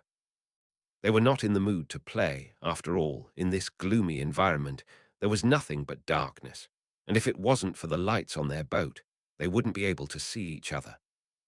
The outside of the coating can be described as truly invisible. Ming Tilda. Another whale cry sounded. But this time the sound was very loud, and so loud it was definitely very close to them. Now everyone was nervous, and they all looked at Charlotte. At first, I thought that Charlotte frowned because of the dark space, but I didn't expect that there were Neptunes around their ship. Boss, what shall we do? Paul tremblingly walked in front of Charlotte and said stammeringly, to shut up. Charlotte scolded in a low voice. He is really not worried about talking in such a quiet situation. This Neptune can't hear it, right? Sure enough, there was another tweet. Ming Tilda. Charlotte's sense of knowledge has already sensed that the other party is within 50 meters of her ship. Charlotte held her breath, frantically thinking about ways to do it. Recalling how they dealt with Neptunes in the deep sea when watching One Piece in the previous life. With the beating of knowledge and domineering, Charlotte's thoughts became faster and faster. Because his danger prediction frenziedly warned that if he didn't take measures, the ship would be destroyed. Suddenly, Charlotte remembered a picture of Raleigh. Overlord color domineering. How could I forget the Overlord color domineering? Charlotte hit her palm with a fist and thought instantly. Then Charlotte's domineering aura was released immediately when the Sea Kings approached the ship 10 meters away. An invisible momentum emanated from Charlotte's body, invading towards the Sea Kings. Cry.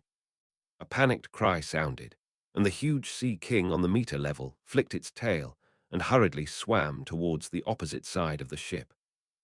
While swimming, while tweeting, this juvenile Sea King was frightened. It's like calling mommy, there are monsters. Under the perception of knowledge-colored domineering, this meter-long Neptune is rapidly disappearing under his knowledge-colored domineering perception. The corners of Charlotte's mouth rose, and a faint smile appeared on his face. This catastrophe is over. The premonition of danger in my mind also disappeared. Charlotte found that her danger prediction was different from Charlotte Katakuri's future prediction decades later. His future prediction only appeared in his mind when danger was approaching. It's a bit like Peter giling from the little spider in Marvel in the previous life. It's not the future, foreseeing in the traditional One Piece world. And it seems that predicting the future can be cultivated. It seems that I can also find a chance to practice. It's also interesting to say that Charlotte seems to have never cultivated a domineering look. Only after self-awakening, my knowledge and arrogance has been slowly increasing, and I don't need to cultivate by myself at all. The same is true for the domineering aura of the Overlord's color. After controlling the domineering aura of the Overlord's color, the intensity of the arrogance of the Overlord's color is also slowly increasing, especially when practicing the entanglement of the Overlord's color. It increases the fastest. Charlotte also thought about why her knowledgeable and domineering looks are so perverted. But after thinking for a long time, I only came to one conclusion.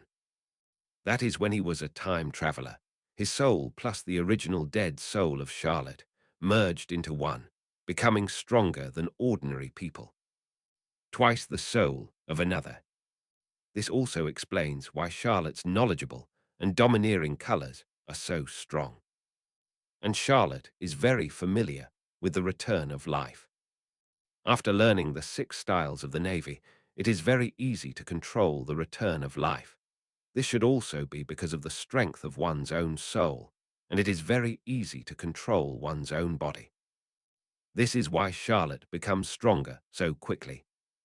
When he was 11 or 12 years old, he only needed to train his body every day, and he could keep up with food and other things. The mysterious realm of swordsmanship is also very fast and easy to comprehend. All this is because his soul and spirit are twice that of ordinary people. Refer to a novel from a previous life. Chapter 52, Fishman Island. In the novels of Fighting the Sky, Zyro Hugh is a time traveler, and his soul power is naturally stronger than others. Although it is just a novel that has no credibility, but now this is the only explanation. At the age of 11, he broke through as a doji, and he is also very good at refining medicine, all because of the strength of his soul. So after Zia Lu learned the armed color, almost all of her cultivation was practiced in armed color, swordsmanship, and overlord color winding, but she had never touched the color of knowledge. Just let it get stronger slowly. This is also the reason why Charlotte's strength has become stronger so quickly.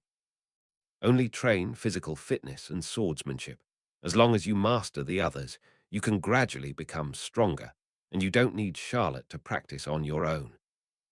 Charlotte is almost 18 now, and she will be 18 in less than 3 months. Luffy became the 4 emperors at the age of 19, and he tied with Zephr, who had not yet grown to the peak at 17, so he is not too good. Charlotte thought to herself, if Paul next to him knew what Charlotte was thinking, he wouldn't be able to help but curse inwardly. It is simply unheard of for a great swordsman to be less than 1. Ever since he was drinking on Checker Island for the past 2 days, and overheard from Charlotte's mouth that he broke through and became a great swordsman, he has been numb. He originally thought that Charlotte would be around 20 years old, and this 20-year-old was far overestimated by him, but unexpectedly, he still far underestimated Charlotte's potential. Just when Charlotte was thinking, Captain, Murloc Island is here. Isaac's voice sounded. Charlotte stood at the bow and recovered from her contemplation. Looking at the bright environment around him, he couldn't help but relieve his depressed mood. Although it is not as good as the sunshine on land, it is still very rare. No wonder these Murlocs or merfolk want to go to the surface. Although the sun was bright, it was not very bright, and it was still a bit dim. If you stay here for a long time, you may feel depressed, right? Charlotte looked around and thought to herself. The ship fell through the barrier of Murloc Island. Then, bang! The coating on the surface of the ship was broken. But just after the coating shattered, the ship fell to the ground. Welcome everyone, Pirate Charlotte. When the Fishman Island guards welcomed the ships coming from afar, Charlotte recognized his identity immediately after seeing the bow of the ship.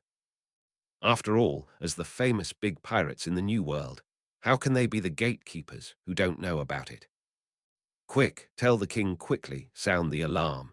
There is a pirate invasion, and it is the pirate Charlotte. Woo.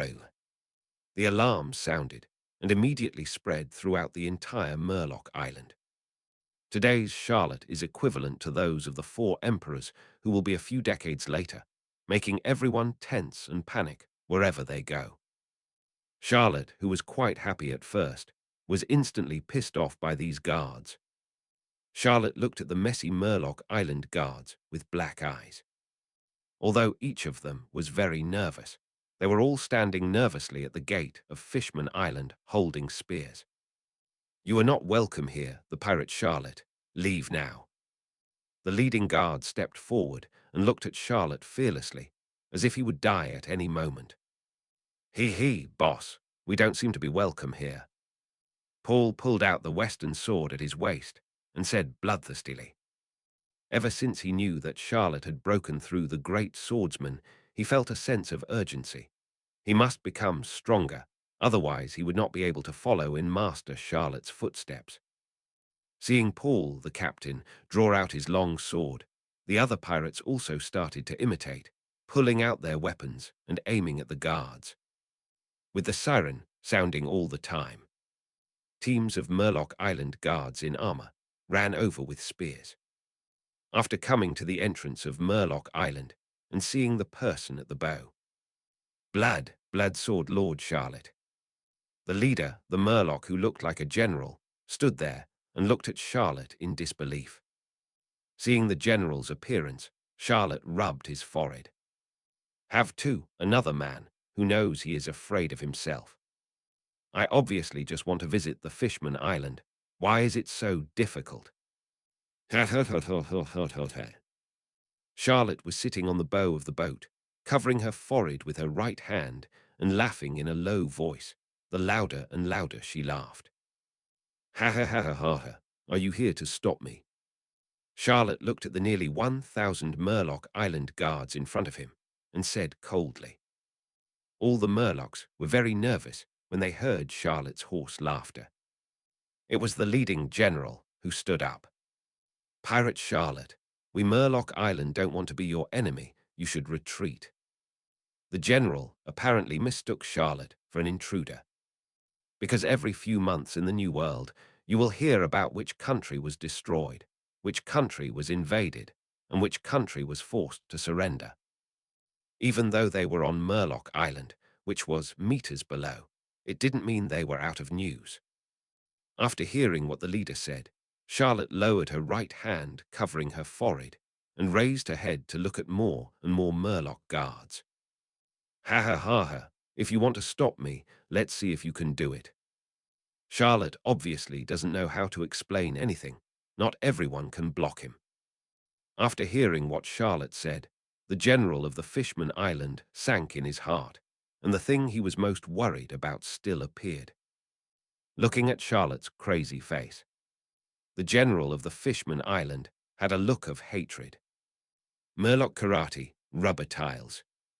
The Murloc made a karate strike and then attacked Charlotte. Seeing this weak strength, Charlotte looked at it with disdain, not even in the mood to hide. Looking at the many Murlocs, Charlotte smiled slightly when she remembered the scene where Luffy stunned Murlocs with his domineering arrogance on Murloc Island. Then his eyes were fixed, and an unrivaled momentum attacked the more than 1,000 Murloc guards in front of him with Charlotte as the center. Bangs, bang, bang. As Charlotte's domineering look swept away, each and every Murloc fell to the ground and foamed at the mouth. Cut! The boss is like this again. The domineering look is really easy to use. Seeing Charlotte do this, Paul put the sword back into his waist, curled his lips and said enviously, "This domineering look is worthy of the name of the miscellaneous fish cleaner." More than 1,000 Murlocs present fell to the ground one after another. Only the Murloc general was still trying to resist, but judging by his movements, he couldn't even stand firmly. This, domineering and domineering. General Fishman Island looked at Charlotte in shock. He didn't expect that the very young big pirate in front of him had the aptitude of domineering look. Why would a person with such aptitude submit to others? Thinking of Charlotte's identity, the captain of the 8th Division of the Rocks Pirates. Old 8. Little Snake. Everyone. Countless Murloc guards who came from behind rushed over one after another, but when they stepped into the range of Charlotte's domineering look, they all foamed at the mouth and passed out, which made the rest of the Murlocs afraid to approach and rushed to the distance call out to someone you know. Chapter 53. Do you still want to stop me? Charlotte jumped off the bow, walked up to the Murloc general and looked up. Even though the Murloc was nearly 5 meters tall, under the pressure of Charlotte's domineering look, he was half kneeling on the ground and was nearly 4 meters tall. Obviously, it was Charlotte looking up at him, but everyone felt that Charlotte was looking down at the 5-meter-tall Murloc general. Old man. This old man will never allow anyone to harm Murloc Island. Even though he was overwhelmed by Charlotte's overlord Zephr, who couldn't stand up, General Murloc still persisted. What's your name, Murloc? Suddenly, Charlotte looked at the 5-meter-tall blue Murloc with a hint of interest. My name is Shen Kun, the general of Fishman Island. The Murloc named Shen Kun said loudly. When it comes to generals, that pride comes from within. Even Kun. When Charlotte heard Jin Kun's name, she unconsciously thought of Haxia Jinpei, one of the 7 kings of the sea 30 years later. Charlotte looked up. She had blue skin and 2 teeth were exposed at the corners of her mouth. Could he be Kai Xia, Jin's father? Such a coincidence. Charlotte was a little surprised in her heart, and the domineering look withdrew into her body. Without the domineering oppression of the domineering look, Shen Kun, who was half kneeling on the ground, stood up. Captain Charlotte, our Murloc Island doesn't want to be an enemy of the Locks pirates. I beg Captain Charlotte, please don't hurt Murloc Island. Shen Kun, who was half kneeling, suddenly knelt down in front of Charlotte and begged. Seeing Shen Kun kneeling in front of her, Charlotte was in a daze. This scene really seemed familiar. 3 or 40 years later, a person similar to him also knelt down in the same place. Charlotte shook her head.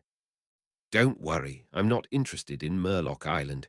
I just want to pass by Murloc Island. I'll leave here after a day of rest, don't worry. Charlotte didn't scare them anymore. It didn't feel like much fun. After hearing what Charlotte said, Shen Kun immediately bowed down and kowtowed. Thank you, Captain Charlotte, for your generosity. Shen Kun thanked him sincerely, because he knew that if Charlotte really wanted to kill him, there would be no one in Fishman Island who could resist him.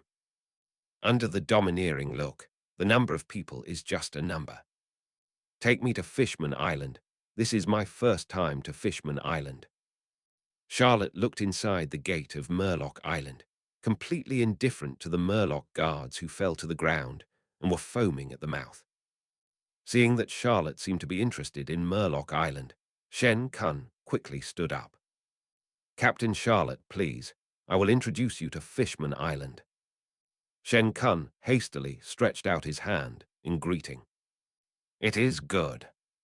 Charlotte accepted it with a smile. Of course he knew the reason why Shen Kun was so attentive, because he couldn't stop Charlotte's curiosity at all. Rather than stop it, it's better to follow behind him to avoid unnecessary troubles. A group of more than 20 people followed Shen Kun into the Fishman Island. After Charlotte walked into Murloc Island, he found many Murlocs or mermaids watching him secretly. And it's still being discussed. Is that human? Why doesn't he have a fish tail? A little mermaid girl pointed in Charlotte's direction and asked suspiciously. Silly girl, it is precisely because he is owned by humans that he has no fish tail. The young fish at the side looked at his daughter and said, "Such words are innumerable." Charlotte just felt a little strange. Obviously, he wanted to meet the legendary mermaids and murlocs, but in the end, his group became the objects of their visit. This made Charlotte feel a little uncomfortable. I and others are visited like animals, which feels bad to anyone. Charlotte just turned around a little and lost interest. Is there a tavern nearby? Charlotte looked at Shen Kun beside him and asked, Your Excellency wants to taste the delicious wine from Fishman Island, right? Shen Kun looked at the 2-meter-tall Charlotte and asked. Today's Charlotte is about meters tall, but he feels that his height can still be Zhang, probably about meters. This is very in line with the height of the general in the One Piece world. Okay. Charlotte nodded. That's good. This way, please. Shen Kun stretched out his hand and invited Charlotte to the other side. Charlotte followed Shen Kun and walked over. General Shen Kun, General Shen Kun. A hasty voice sounded. A murloc with white and blue skin ran over with a spear. Shen Kun knows him. He is a guard of the Dragon Palace. And the guard was too frightened to speak when he saw Charlotte next to him. This made Shen Kun frown, fearing that he would offend Charlotte. What's going on? What's the matter with the old man? Shen Kun walked forward to block the disaster and asked in front of Charlotte. General Shen Kun, Prince. The prince wants to meet this Mr. Charlotte. The guard looked at Charlotte and then at Shen Kun and said nervously. When Shen Kun heard this, his face changed. He pulled the guard over and said in a low voice, Nonsense, tell the prince not to come over. Captain Charlotte will only stay for a day before leaving. Tell him not to disturb Captain Charlotte. Looking at Shen Kun's serious expression, the guard also knew how powerful it was. Yes, General, I'm going now. The guard ran out as soon as he finished speaking. Shen Kun walked back. Ha ha ha, let Captain Charlotte laugh. Our prince is a little curious, so tilde. Shen Kun said, with some embarrassment. It's okay. Charlotte waved her hand and said indifferently. By the way, I don't know who your prince is called. Charlotte asked suddenly. Okay. Shen Kun was taken aback for a moment. He didn't expect Charlotte to ask this, but there's nothing to say about it. Our prince is called Prince Neptune, the king's only son, and the prince who will inherit the throne of our dragon palace in the future. The reason why Shen Kun said that was to remind Charlotte, don't have any wrong thoughts. Oh, Prince Neptune. Charlotte suddenly said. Isn't this the later King Neptune? The big fat king. The only influence Charlotte had on him was having a Neptune daughter. Thinking of Neptune, Charlotte's mind became active. Neptune Baxing is one of the 3 ancient weapons, possesses the ability to control sea kings. On this planet, 70% of the area is ocean, and no one knows how many Neptunes there are. It's scary just thinking about it, but how many decades are there before Shirahoshi's birth? Not urgent. After Bai Xing was born, he came over and accepted Bai Xing as a righteous daughter. It is also very good to be Bai Xing's godfather. But thinking about it now is still a bit far away. Seeing Charlotte's flickering expression, Shen Kun's heart tightened. Could this guy really be planning something? Could it be Prince Neptune? Shen Kun's expression became tense. Captain Charlotte, are we still going to the tavern? Shen Kun said cautiously. Tested Charlotte's reaction. Chapter 54, Wine from Murloc Island. Go, definitely go. I also want to try the delicious wine from Murloc Island. Charlotte was taken aback when she heard what Shen Kun said, but she reacted immediately. He walked forward because he had already seen the location of the tavern. Shen Kun also hurriedly followed, and Paul and others behind him also trotted over impatiently. They are all a bunch of wine worms, and they already smell the wine. Bang! Charlotte kicked the door open. Now Charlotte doesn't know who she learned from, and she always kicks the door first, so that she can show her domineering arrogance even more. The sound of Charlotte kicking the door instantly attracted the attention of all the Murlocs in the tavern. Most of the people who come here to drink are men. Humanity. The moment he saw Charlotte, the Murloc said in surprise, "It's human." All the Murlocs exclaimed after seeing Charlotte. After all, it is quite rare to see humans on Fishman Island.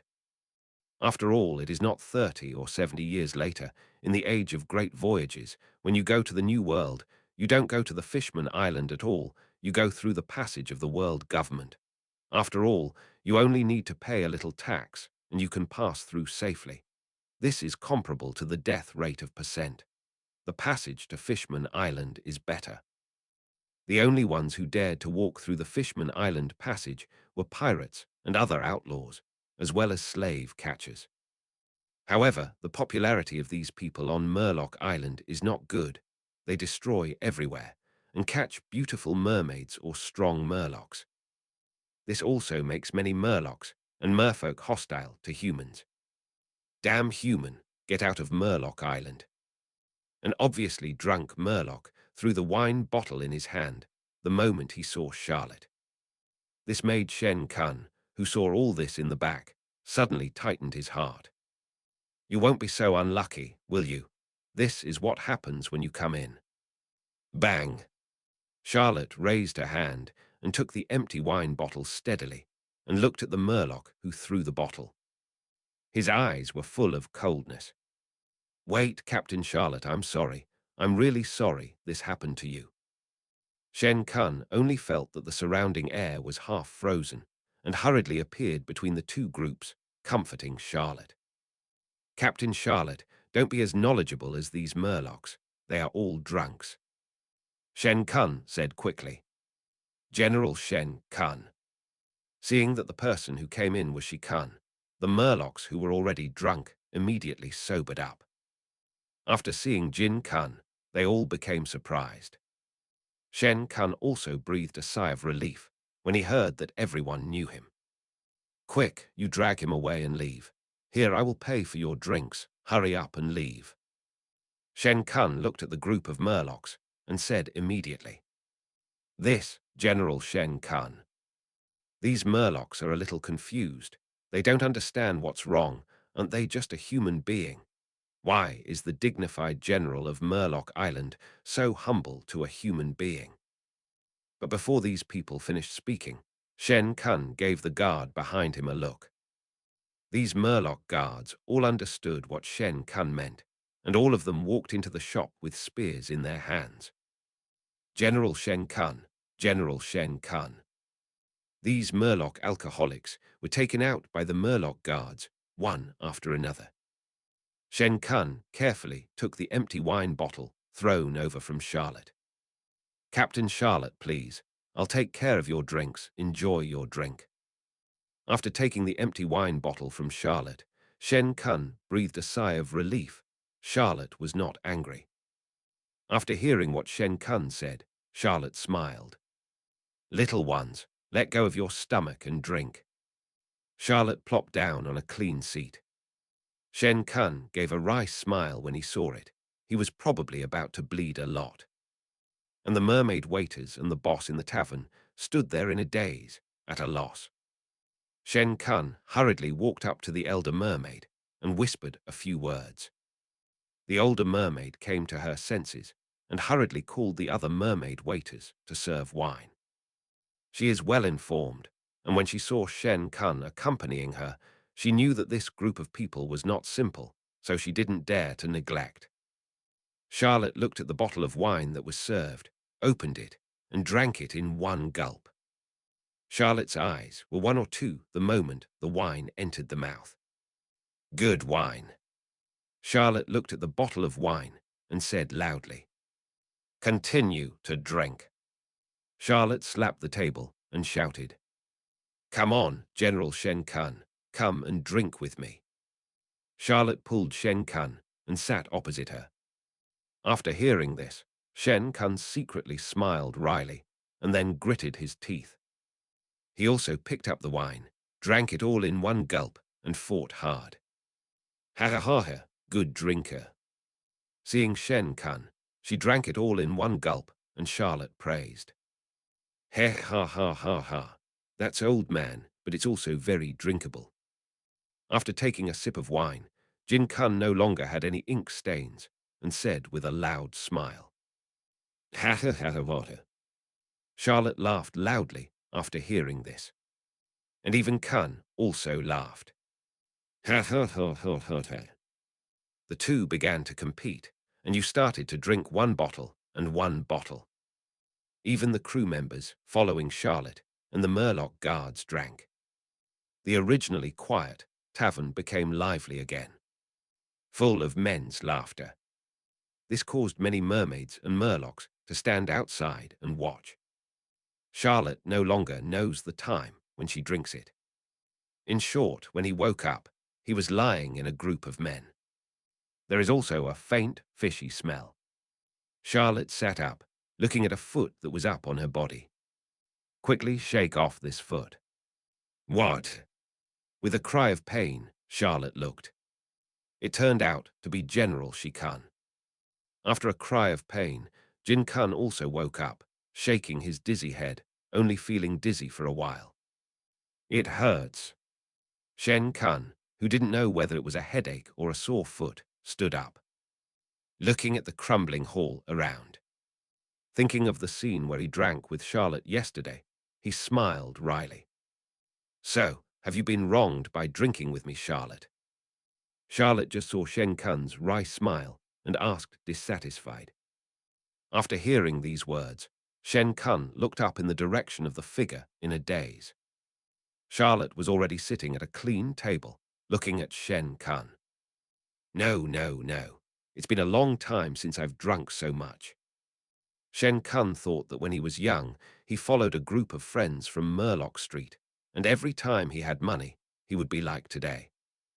But since I became the general, it has never happened again. Because he has to be the guard of Murloc Island, he can't think about it like before. Ha ha ha, now that you're awake, come chat with me. Charlotte looked at Shen Kun and invited. The sun on Fishman Island was only dim now, and looking at the crew members sleeping like dead pigs around them, they probably wouldn't be able to wake up for a while. After hearing what Charlotte said, Shen Kun looked at Charlotte in surprise. He never expected that Charlotte, known as the blood sword hero by the world, would be so easy to talk to. Seeing Shen Kun looking at herself in surprise, Charlotte was amused. He was obviously a round older than himself, but now he looked at him in surprise like a child. Chapter 55, Surveillance. Although the current body is very young and only 20 years old, but his real age, the sum of his 2 lifetimes, is not much younger than Shen Kun. Ha ha ha, surprised, isn't it? Didn't expect a big murderous pirate to take the initiative to chat with someone, right? Charlotte smiled and looked at Shen Kun, who was 2 heads taller than herself. Shen Kun also laughed when he heard Charlotte's laughter. Heh ha ha ha ha, I really didn't expect you to come to chat with me.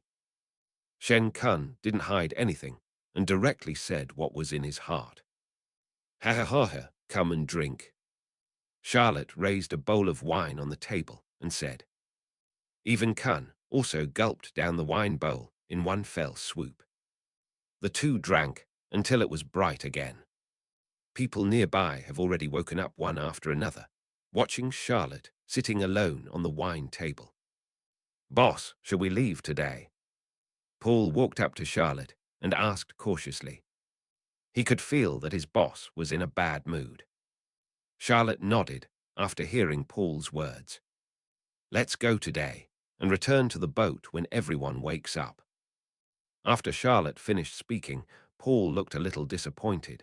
He still wants to visit the Fishman Island for another 2 days. Everything here is different from the outside. With so many beautiful mermaid ladies, he feels a bit reluctant. Seeing Paul's expression, Charlotte frowned. "Why do you want to stay? That's fine, you can stay."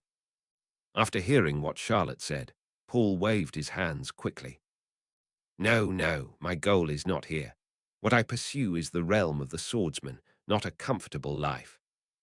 Paul looked at Charlotte and said with a smile. Charlotte didn't care what Paul said. "Hey, that's right. Where's the blue Murloc general?" After Paul got up, he didn't see the Murloc named Shen Kun, and he was a little puzzled. He's gone back. What do you care about him?" Charlotte looked at Paul and said, "Recalling the chat between the two in the morning, I feel very good about this Murloc named Shen Kun. Kun pays for his drinks, and he hasn't seen such an interesting person for a long time." Gone back. Paul didn't expect him to go back. He was still watching us carefully yesterday, so he didn't care after one night. But seeing that the boss didn't say anything, he stopped asking. He looked at the wobbly crew members around him. "Get up, we're leaving today." Everyone cheers me up. Paul looked at the more than 20 dizzy people and said. After hearing the captain's words, the more than 20 crew members stood up one after another and looked at Charlotte. Seeing that everyone was sober, Charlotte drank the last bit of wine in the bottle. "Go, get on board." After Charlotte finished speaking, she strode towards the entrance of Fishman Island. With coral bubbles, a special product of Murloc Island, their boat was coated with film again, and began to pass through the tunnel of Murloc Island in the Red Earth continent, entering the first half of the Great Route. 20 years later, it will be called Paradise by the people of the New World. There is no such name yet. The ship sailed over the Fishman Island and passed through the underground channel of the Red Earth continent. Floating. Following the order of the navigator, the crew members manipulated the ship to float up one after another. The speed of rising is twice the speed of sinking, which is very fast. Charlotte could already vaguely see the light on the sea. Whoa! Bang! The ship rushed out of the sea, and the coating on the ship was also broken. Charlotte stood at the bow and looked at the surrounding sea. Saw an archipelago of chainboard, which is composed of Alcheman mangroves. But Charlotte doesn't intend to go to the chainboard islands. He just wanted to find the 7-star sword quickly. Moreover, the chainboard islands are also very dangerous. They are very close to the naval headquarters of Marin Fando, and there are often Tianlong people coming down. If they met, it would be hard for Charlotte not to guarantee whether she would kill him with a single sword. Take out the record pointer of Asker Island that Zia Kai gave him and throw it to the navigator. Go to Asker Island. Charlotte's voice sounded faintly. It directly interrupted the eyes of everyone looking at the chainboard islands. Although they couldn't go to the chainboard islands, everyone was not disappointed. After all, the boss had already said it before. Although I yearned for the chainboard islands in my heart, I still held back. The ship turned around and headed towards the opposite direction of the chainboard islands. When Charlotte's ship disappeared in front of the chainboard islands, a Navy warship in the dark followed quietly. As early as after Charlotte came out of Beehive Island, she had been closely watched by the Navy headquarters. Until it was discovered on Chica Island, it has been watching Charlotte's movements. After learning that he went to Fishman Island, many high-ranking officers of the Navy were still secretly worried. They were deeply afraid that Charlotte went to Fishman Island under the order of Lox to attack the Fishman Island. After all, the strategic location of Fishman Island is no less than that of Upside Down Mountain. It is the only way for criminals to enter the New World. Its strategic location is very important. Even the world government does not allow the Rocks pirates to occupy Murloc Island. When Charlotte entered the Fishman Island, the Navy headquarters held a high-level meeting of the Navy headquarters, intending to send Zephr into the Fishman Island to stop Charlotte's actions.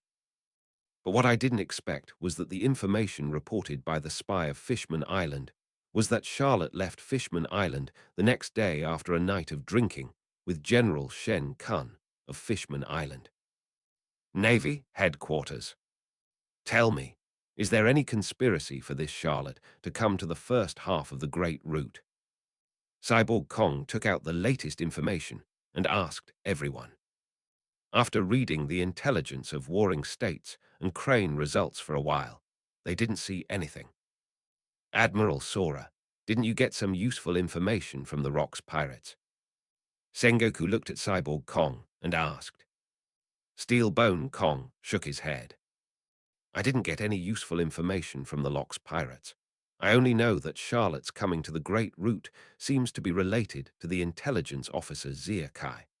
Our Navy agents and world government agents have not found out about other things. Even in order to inquire about these news, we have lost a lot of agents. Steel Gukong frowned, feeling a little anxious. With so many things to deal with every day and speculation about Charlotte's actions, he was exhausted. If it weren't for the help of warring states and Cranes, he would have wanted to put down the pick. Crane looked at the useless information. It's better to send a surveillance ship to follow behind and inquire about Charlotte's actions. Crane suggested. After hearing Crane's words, Steel Gukong frowned, but also nodded. That way, send a surveillance ship to follow from afar and monitor all of Charlotte's actions.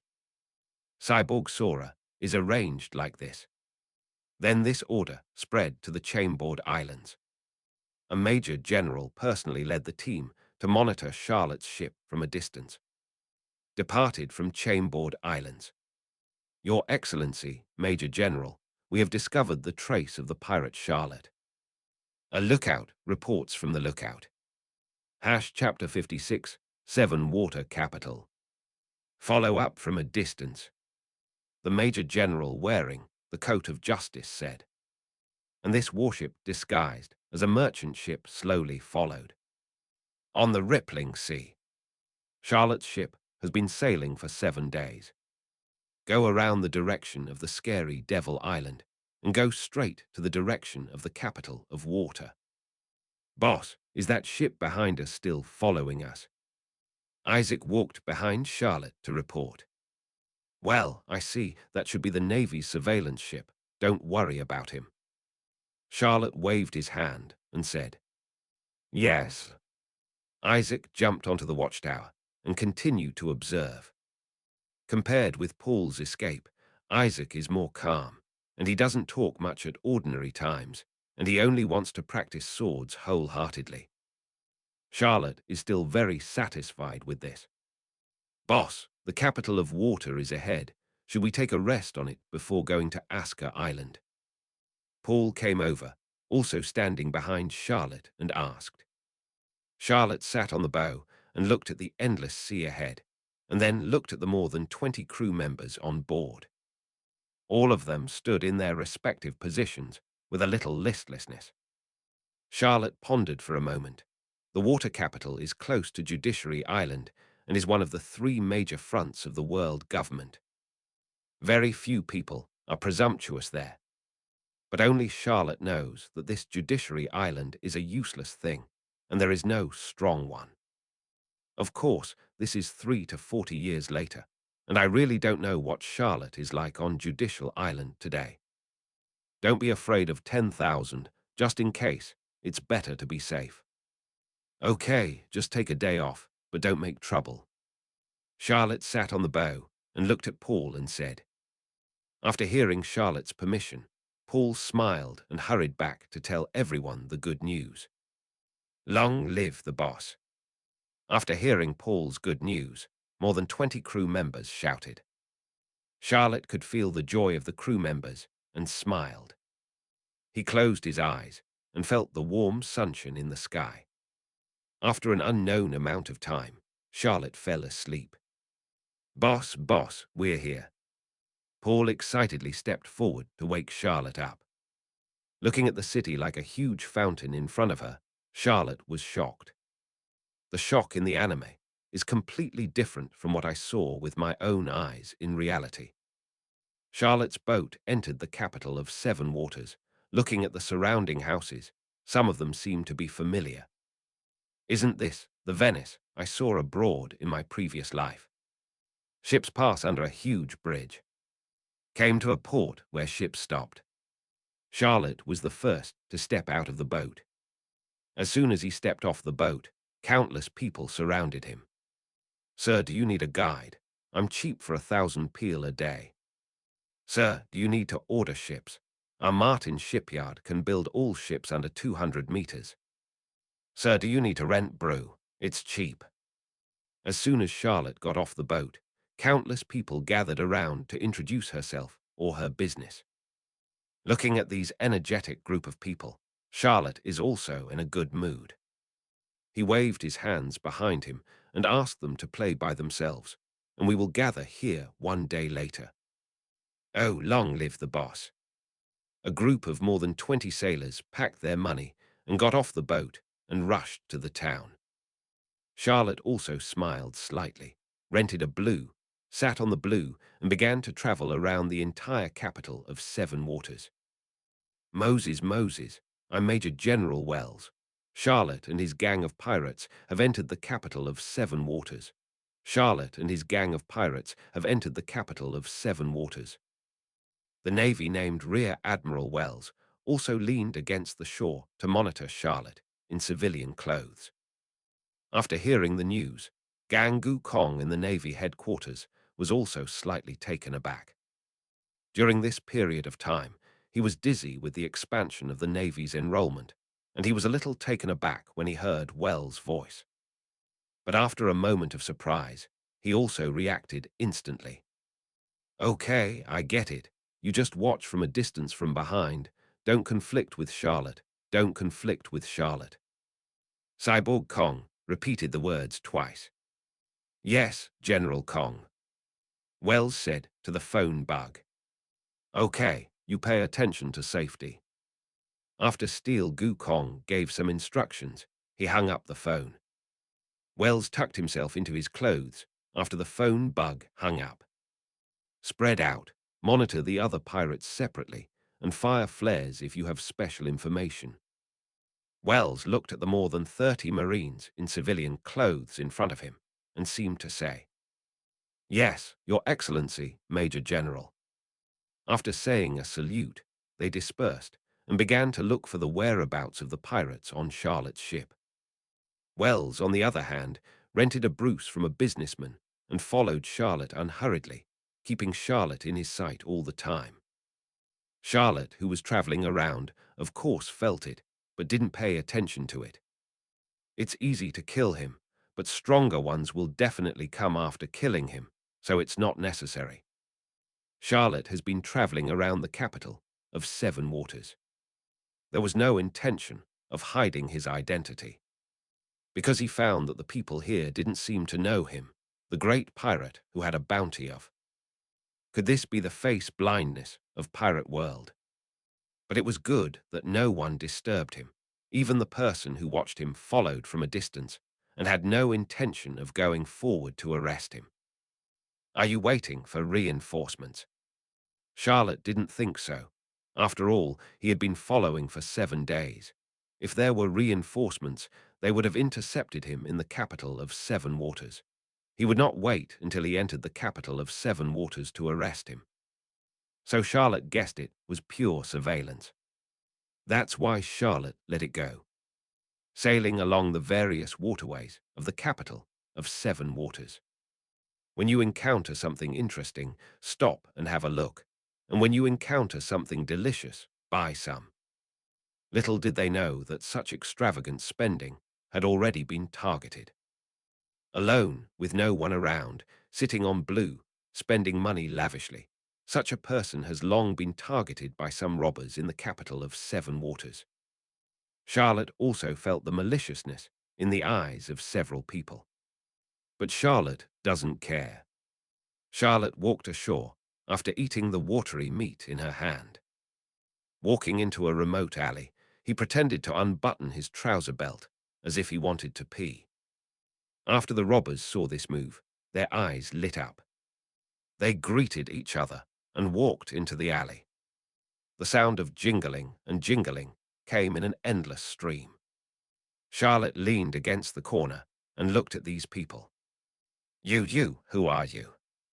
Charlotte looked at the 7 or 8 people with swords in front of her in panic and stammered.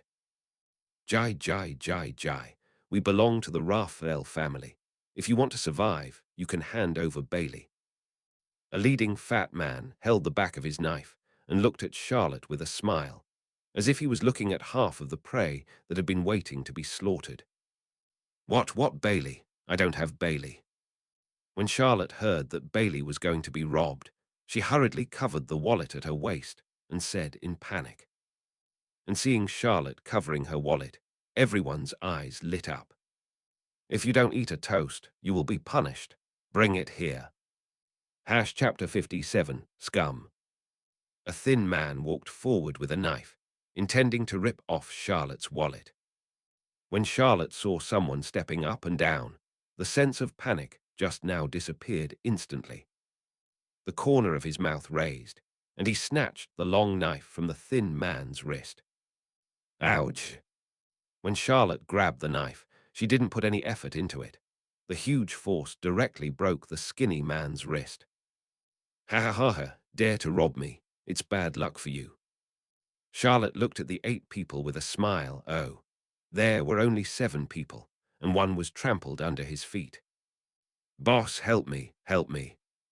The thin man named Vic yelled. Charlotte's foot stepped on his chest, locking him firmly like a pliers, unable to move. You let Vic go. The fat man in the lead was still looking sure of winning, but he changed all of a sudden. Why did that weak boy suddenly change? Although everything in front of him was beyond Fatty's imagination, it was not beyond his control. 7 people against 1 person. The advantage is mine. Go for me. Kill him. Seeing that Charlotte didn't listen to him, the fat man immediately ordered his men to rush towards Charlotte with a knife in hand. Charlotte, who saw this scene, did not avoid it, but still looked at the group of people with a smile. The fat 7 rushed to Charlotte and saw that Charlotte still didn't respond at all, and all of them smiled ferociously. Boy, make you ignorant of current affairs. As he spoke, the fat man raised the long knife in his hand and stabbed Charlotte in the stomach. But the imaginary sound of the sword like meat did not sound, but it was like stabbing steel. Clang! There was a sound of gold and iron clashing. The fat man in the lead looked in astonishment at the place where he stabbed with the knife, and there was a layer of black matter. This is exactly Charlotte's armed domineering color, covering her stomach. Charlotte didn't speak, just looked at the fat man with a smile. You are a devil fruit user. The fat man regarded Charlotte as a devil fruit-capable person, because only this could explain why he couldn't stab it. In the first half of the Great Route, there are very few people who can know the domineering color of the armed forces, and obviously the person in front of him doesn't know him either. Charlotte still didn't speak, but smiled and looked at the fat man who made people laugh. The fat man saw Charlotte smiling and looking at him, and his panicked mood was instantly filled with anger. Bastard, even if you are a devil fruit-capable user, there is nothing to be afraid of.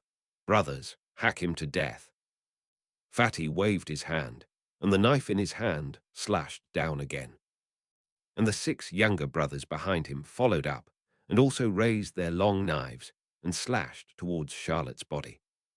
Charlotte smiled, and the next moment, the domineering armed color covers the whole body, rendering Charlotte's whole body purple-black. Clang! Clang, clang! Dang, dang, dang, dang. The sound of knives and axes chopping is endless. And Charlotte just stood there quietly and let them hack. How whoosh, whoosh. As expected of the fat man started panting and stopped after meeting the big knife in his hand a few times. The other younger brothers also stopped one after another after seeing the boss stop. Everyone looked at Charlotte in shock. There was still panic in the shocked eyes. After all, they shot him. Charlotte watched the 7 people stop, moved their necks slightly, and looked at everyone with a smile. Since you all stopped, it's my turn. There was a cruel look on Charlotte's smile. The thin man at the foot, Charlotte exerted a little force. Just hear a click. Fatty Bearcue and the 6 younger brothers looked over one after another. The sternum was sunken, the ribs were all broken, blood was constantly spitting out of the mouth, and she stared at Charlotte with wide eyes. Then he tilted his head and died. Oh, it's a pity that he died, so it's up to you to please me. Charlotte opened her arms and looked at the 7 with strange smiles. When they came into contact with Charlotte, Charlotte felt the darkness of these people from their hearts. Abducting and selling children, capturing slaves, destroying families, in short, all kinds of bad things. They have done it all, and they are more than that. That fat man is still a big boss at heart. And it's someone Charlotte didn't expect. It turned out that the mayor of the capital of 7 Waters was supporting these gangsters. Charlotte is not the judge of the trial, and she doesn't care about their mess. But if you mess with yourself, I'm sorry, you are dead. Quick, run. Finally, someone came to their senses, and all of them spread their legs and ran out. Even the boss doesn't care. Shave. Land feet. Charlotte's toes flew into the air, and several tiny slashes appeared from Charlotte's feet, directly cutting off the 6 fleeing people. Charlotte decided to cut them in half. A person whose punishment is cut off will not die immediately. He will feel the pain that life is worse than death before he dies. And the fat man who was soaking in the back saw the people who were running faster than him in front of him being cut in half, and was instantly frightened and stunned. Then he turned around immediately, looked at Charlotte, and knelt down. Forgive me, I don't dare anymore. It's the villain who provoked you. Just spare my life, and I can give you all my treasures. Just spare my life. The fat man's huge body knelt in front of Charlotte and kept kowtowing. Charlotte fell down and walked slowly in front of the fat man. Despair, despair, despair. The sound of footsteps on the floor was very crisp. As soon as the fat man looked up, he saw Charlotte standing in front of him. He was so frightened that he quickly lowered his head and knocked on the ground. Excuse me, just relying on your Bailey, which is less than 40 yuan, you want me to go around you? How can you have such a big face? Charlotte bent down and stared at the fat man and said playfully, What, you, how do you know? The fat man looked at Charlotte in horror. How did he know that he only had 40 Baileys? Charlotte didn't answer him, but raised her foot and slapped the fat man's face. It didn't kill him, it just took out all the teeth in his mouth. Teeth mixed with blood spilled on the ground. Woo-roo. The severe pain made the fat man curl up together. He stretched out a hand to ask Charlotte to spare him. But the hand he just stretched out was broken by Charlotte's kick. Don't touch me, I think it's dirty, Charlotte said mercilessly. Then Charlotte picked up the long knife on the ground, and the light of the knife flashed. What? The fat man's limbs were cut off by Charlotte and turned into a stick. I won't kill you. I will let you live in fear for the rest of your life. Charlotte dropped the long knife, turned around and left the alley. There were only 7 corpses left in the alley, and the wailing of one person. Snapped, snapped, snapped. After Charlotte left the alley, there was a burst of applause behind Charlotte. As expected of a big pirate with a bounty of 5,000 million, the method is cruel. Chapter 58, The Lonely Red by Patrick Redfield, the Red Earl. A purple shirt, blood-red trousers, a wide red cape, and a very noble-looking young man with red eyebrows came out holding an umbrella. Applause as you go. Okay. Charlotte was instantly startled by the voice and hurriedly turned her head to to be wary of the person behind her. Charlotte was obviously shocked when he saw the person coming.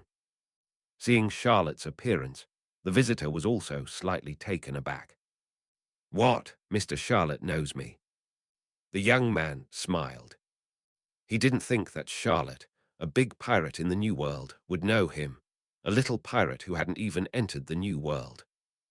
After hearing this sentence, Charlotte calmed down and still looked at the person with vigilance, looking up and down. Because he knew the identity of this person, the lonely Red Earl Patrick Redfield was the top powerhouse who would shake the sea a few years later, and he was as famous as Roger, the Golden Lion and White Beard. A character who can stand on an equal footing with the other three big pirate groups, with just one person. He didn't expect to meet him here. But it's possible if you think about it. After all, Patrick Redfield decided to become a pirate because he admired the Rumba pirates since he was a child on the forum of his last life. The Rumba pirates have never entered the New World, and they have been completely wiped out in the Magic Triangle due to the virus. Only Brooke came back from the underworld because of the fruit of the underworld, and he is still floating in the Magic Triangle. It has been shrouded in fog for a long time, and Charlotte dare not enter easily. Seeing that Charlotte didn't respond, but instead looked him up and down, did he really know himself? Ryder couldn't help thinking in his heart, but he didn't intend to just look at each other like this. "Mr. Charlotte," Ryder reminded. Charlotte also reacted after hearing the voice. Then he looked at each other with a serious face. "I can't believe it. I didn't expect there to be a strong man like you in the first half of the Great Route." Charlotte looked at Ryder with feigned surprise. After hearing what Charlotte said, Ryder smiled slightly. "Introduce yourself, Red Earl Patrick Redfield. The current bounty is 100 Baileys." As he spoke, he took out a reward list from his clothes and opened it to Charlotte. But after hearing the introduction from the Red Earl, Charlotte was slightly taken aback, ignored the reward list, but pondered, didn't the original book say that the Red Earl Patrick Redfield had a withdrawn personality? Never deal with people. How would you introduce yourself? And Ryder was stunned again when he saw Charlotte, thinking that he was surprised by his bounty, and then smiled softly, putting away the bounty list. "Although I go out to sea as a pirate, I don't kill innocent people indiscriminately. So far, I have only been rewarded for killing some bugs. They don't know my true strength." After hearing what the Red Earl said, Charlotte nodded subconsciously. "That's it. Then I don't know what happened to Mr. Red Earl suddenly. Could it be just to say hello?" Charlotte frowned and asked the Red Earl. "Ha ha." After hearing what Charlotte said, the Red Earl smiled and looked at Charlotte. "I want to compete with your excellency, and I want to see what level my strength is in." After hearing the intention of the Red Earl, Charlotte realized that it would not be easy to fight. "Go, pick an uninhabited island, and I'll fight." He would never refuse to challenge Charlotte, and it was a challenge of the same level, which made Charlotte even more excited. "Okay, I just know that there is an uninhabited island nearby. Let's go there." The Red Earl is holding an umbrella and pointing in one direction. Charlotte's knowledgeable and domineering look towards that place in an instant. As if feeling Charlotte's knowledgeable arrogance, he looked at Charlotte in surprise. He didn't expect Charlotte's knowledgeable arrogance to be so strong. After all, in the news I got in the past, Charlotte was a swordsman, but today I saw that she was definitely a swordsman. Otherwise, he wouldn't have come to challenge Charlotte.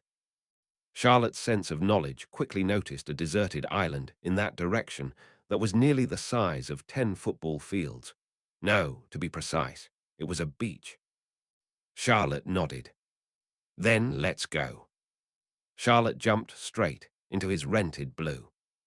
Ryder also jumped onto blue, and the two headed towards the deserted beach together. And the rear admiral, who had been monitoring Charlotte, also sneaked up to keep up. And all this was seen by Charlotte and Ryder. Your Excellency, Charlotte, there is a tail behind. It seems to be running towards you. Patrick Redfield sailed side by side with Charlotte, looked at Charlotte and said. Charlotte smiled and waved her hand. Ha, don't worry about him. He was sent by the Navy to monitor me. After all, I'm such a big pirate, and I came to the first half of the Great Route. If the Navy headquarters doesn't behave, I suspect they are blind. After hearing what Charlotte said, the Red Earl was slightly taken aback. He was being watched by the Navy, and he still looked indifferent. Aren't you worried? Asked the Red Earl. Charlotte shook her hand. What are you worried about?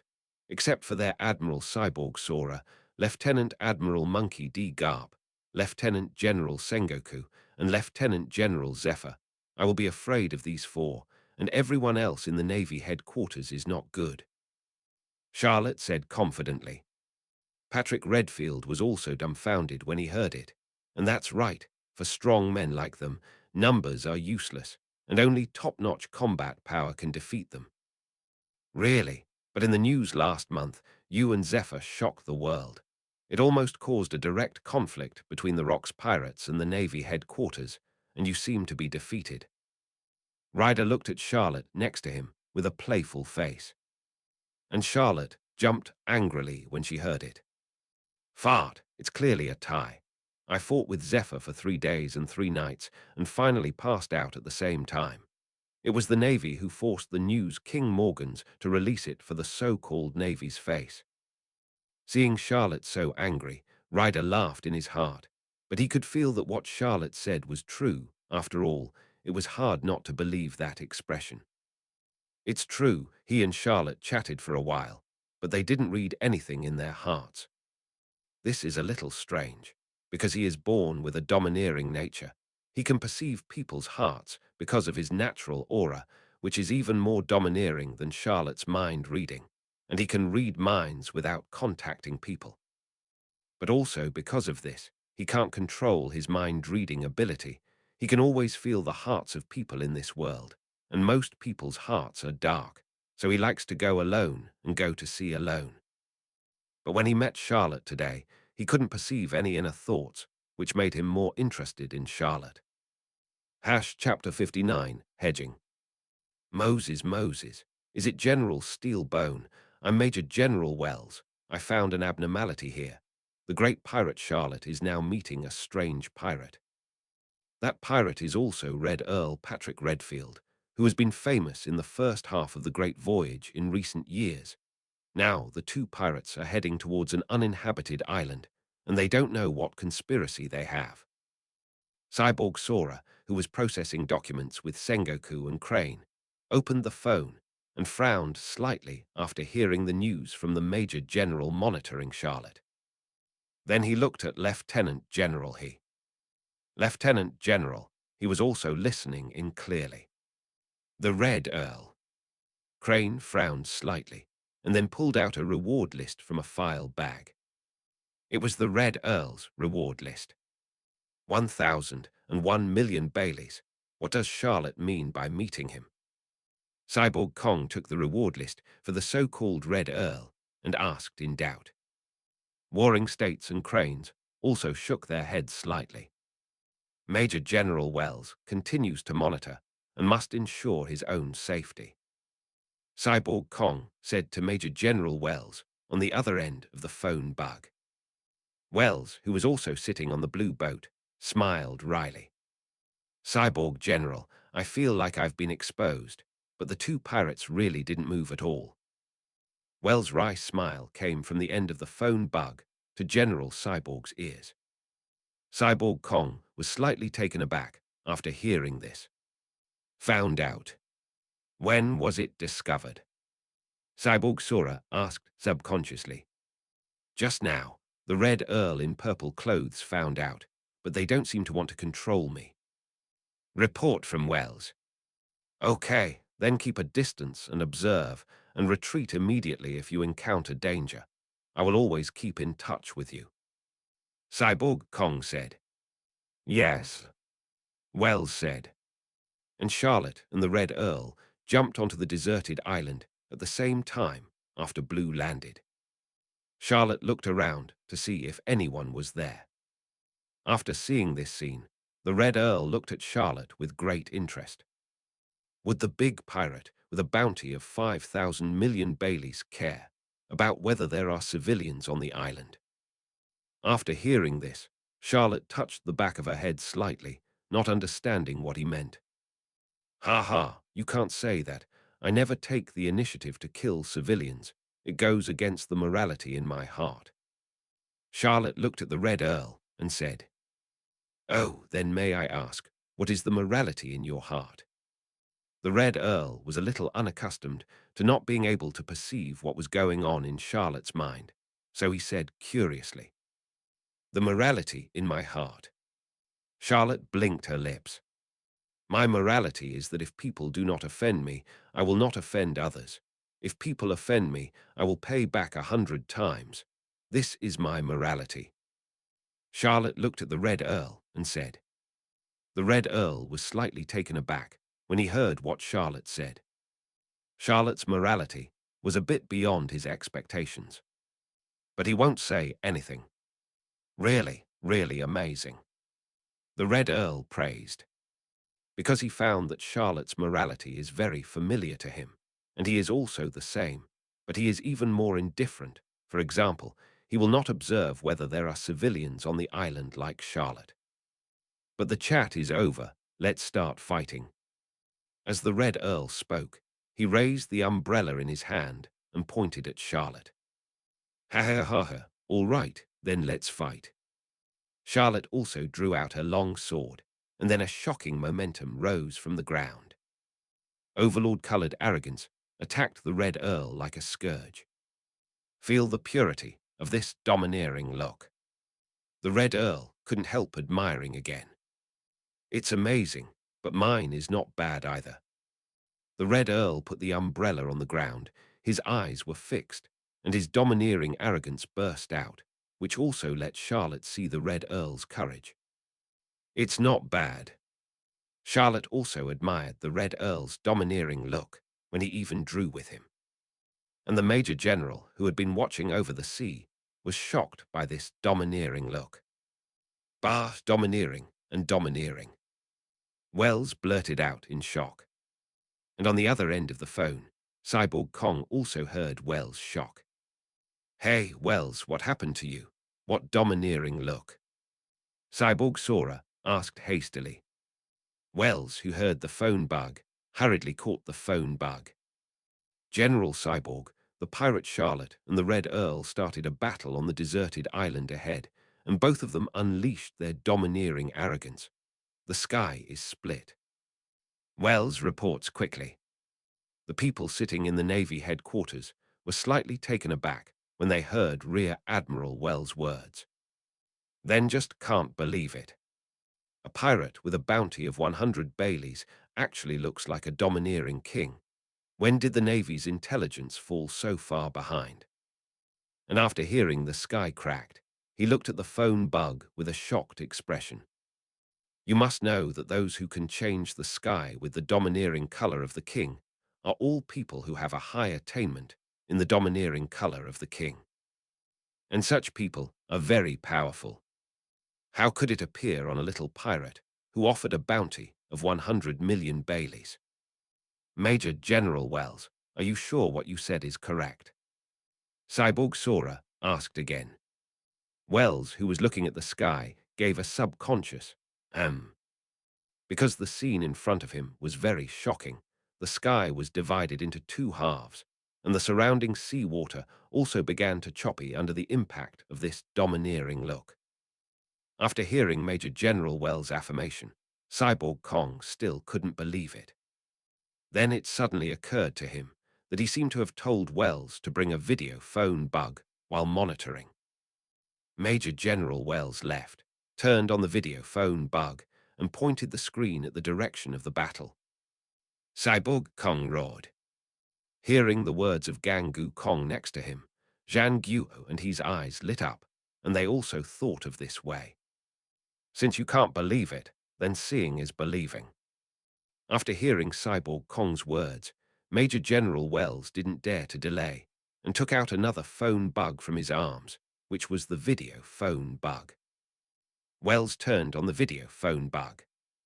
Steel Bone Kong also sat in the general's office and watched with Sengoku and Crane. Everyone held their breath the moment the picture appeared. I have to say that Wells found the angle of the video very well. Not only the confrontation between Charlotte and the Red Earl was photographed, but also the changes in the sky were photographed. Charlotte held the sword in her hand, pointing the sword at the ground. The Red Earl leaned on the umbrella with both hands and left Charlotte 10 meters away. The two sides just stood still, but their domineering look lacked the crazy surge. Charlotte's domineering dark red color is in contrast to the purple-red domineering color of Earl Red. There's no winner. Where did the Red Earl come from? Zhang Guhe was shocked when he saw the domineering and domineering confrontation between the two, because he is also the owner of the domineering and domineering look, and he knew that it was not that simple to make this scene. Chapter 60 Favorite. After hearing what Warring States said, Crane walked out of the conference room silently. As the Chief of Staff of the Navy, she was responsible for all these. Now, under the eyes of their Navy, there is a pirate who is evenly matched with Charlotte. How can this not make her feel pressured? One must know that a pirate who can compete with Charlotte has a bounty of at least 1,000,000 or more. But now, such a powerful force has only offered a reward of 100 million Baileys. Isn't this a slap in the face of the Navy? Seeing Crane walking out of the conference room silently, Steel Gukong didn't say anything. He knew that Crane went to investigate. Instead of watching here, it is better to investigate the identity of the Red Earl earlier. Steel Bone Kong and Sengoku looked at the picture, although they were a little far away and the picture was a little blurry, but it was enough for them. After a long while of domineering confrontation, the Red Earl smiled. No difference. Now he is looking forward to the next battle more and more. Inserting the umbrella stationed on the ground into the beach, he walked up with bare hands. Seeing this scene, Charlotte immediately understood what the Red Earl wanted to do. She also inserted the sword into the beach and walked forward with bare hands. When the distance between the two sides was still 5 meters, Charlotte and the Red Earl shouted at the same time. Opening his arms, he raised his fist and rushed forward. Both sides of the fist condensed the black-armed domineering color. Bang! When the two fists intersected, a huge air wave was generated, and the surrounding beach was shaken by this air wave, and the sand flew in all directions. But neither of them took a step back. After feeling each other's strength, both sides smiled at the same time. After closing his hand, he punched the fists of both sides again. Both sides laughed at the same time, and when they were satisfied with each other's strength, they were also happy to find an opponent who could practice against each other. Bangs, bang, bang. Without stopping, the two sides stood on the spot and began to punch each other. The speed was getting faster and faster, and the shadows of the fists intertwined, making it impossible to distinguish the fists of the two sides. The only thing that can be distinguished is that Charlotte's armed domineering color is red-black, while the Red Earl's armed domineering color is purple-black. After a quick exchange of punches, under Charlotte's all-out blow, the Red Earl took a step back, and it was this step that stopped the two sides. The Red Earl felt the pain coming from his fist and frowned slightly. Why did he feel the pain when he obviously used the armed domineering defense? Charlotte, who had won the battle, saw the puzzled expression on the Red Earl's face, and he said it in a good mood. I just used the advanced method of armed color domineering in the last attack, which can cause damage to the enemy's internal body. This kind of domineering is called living.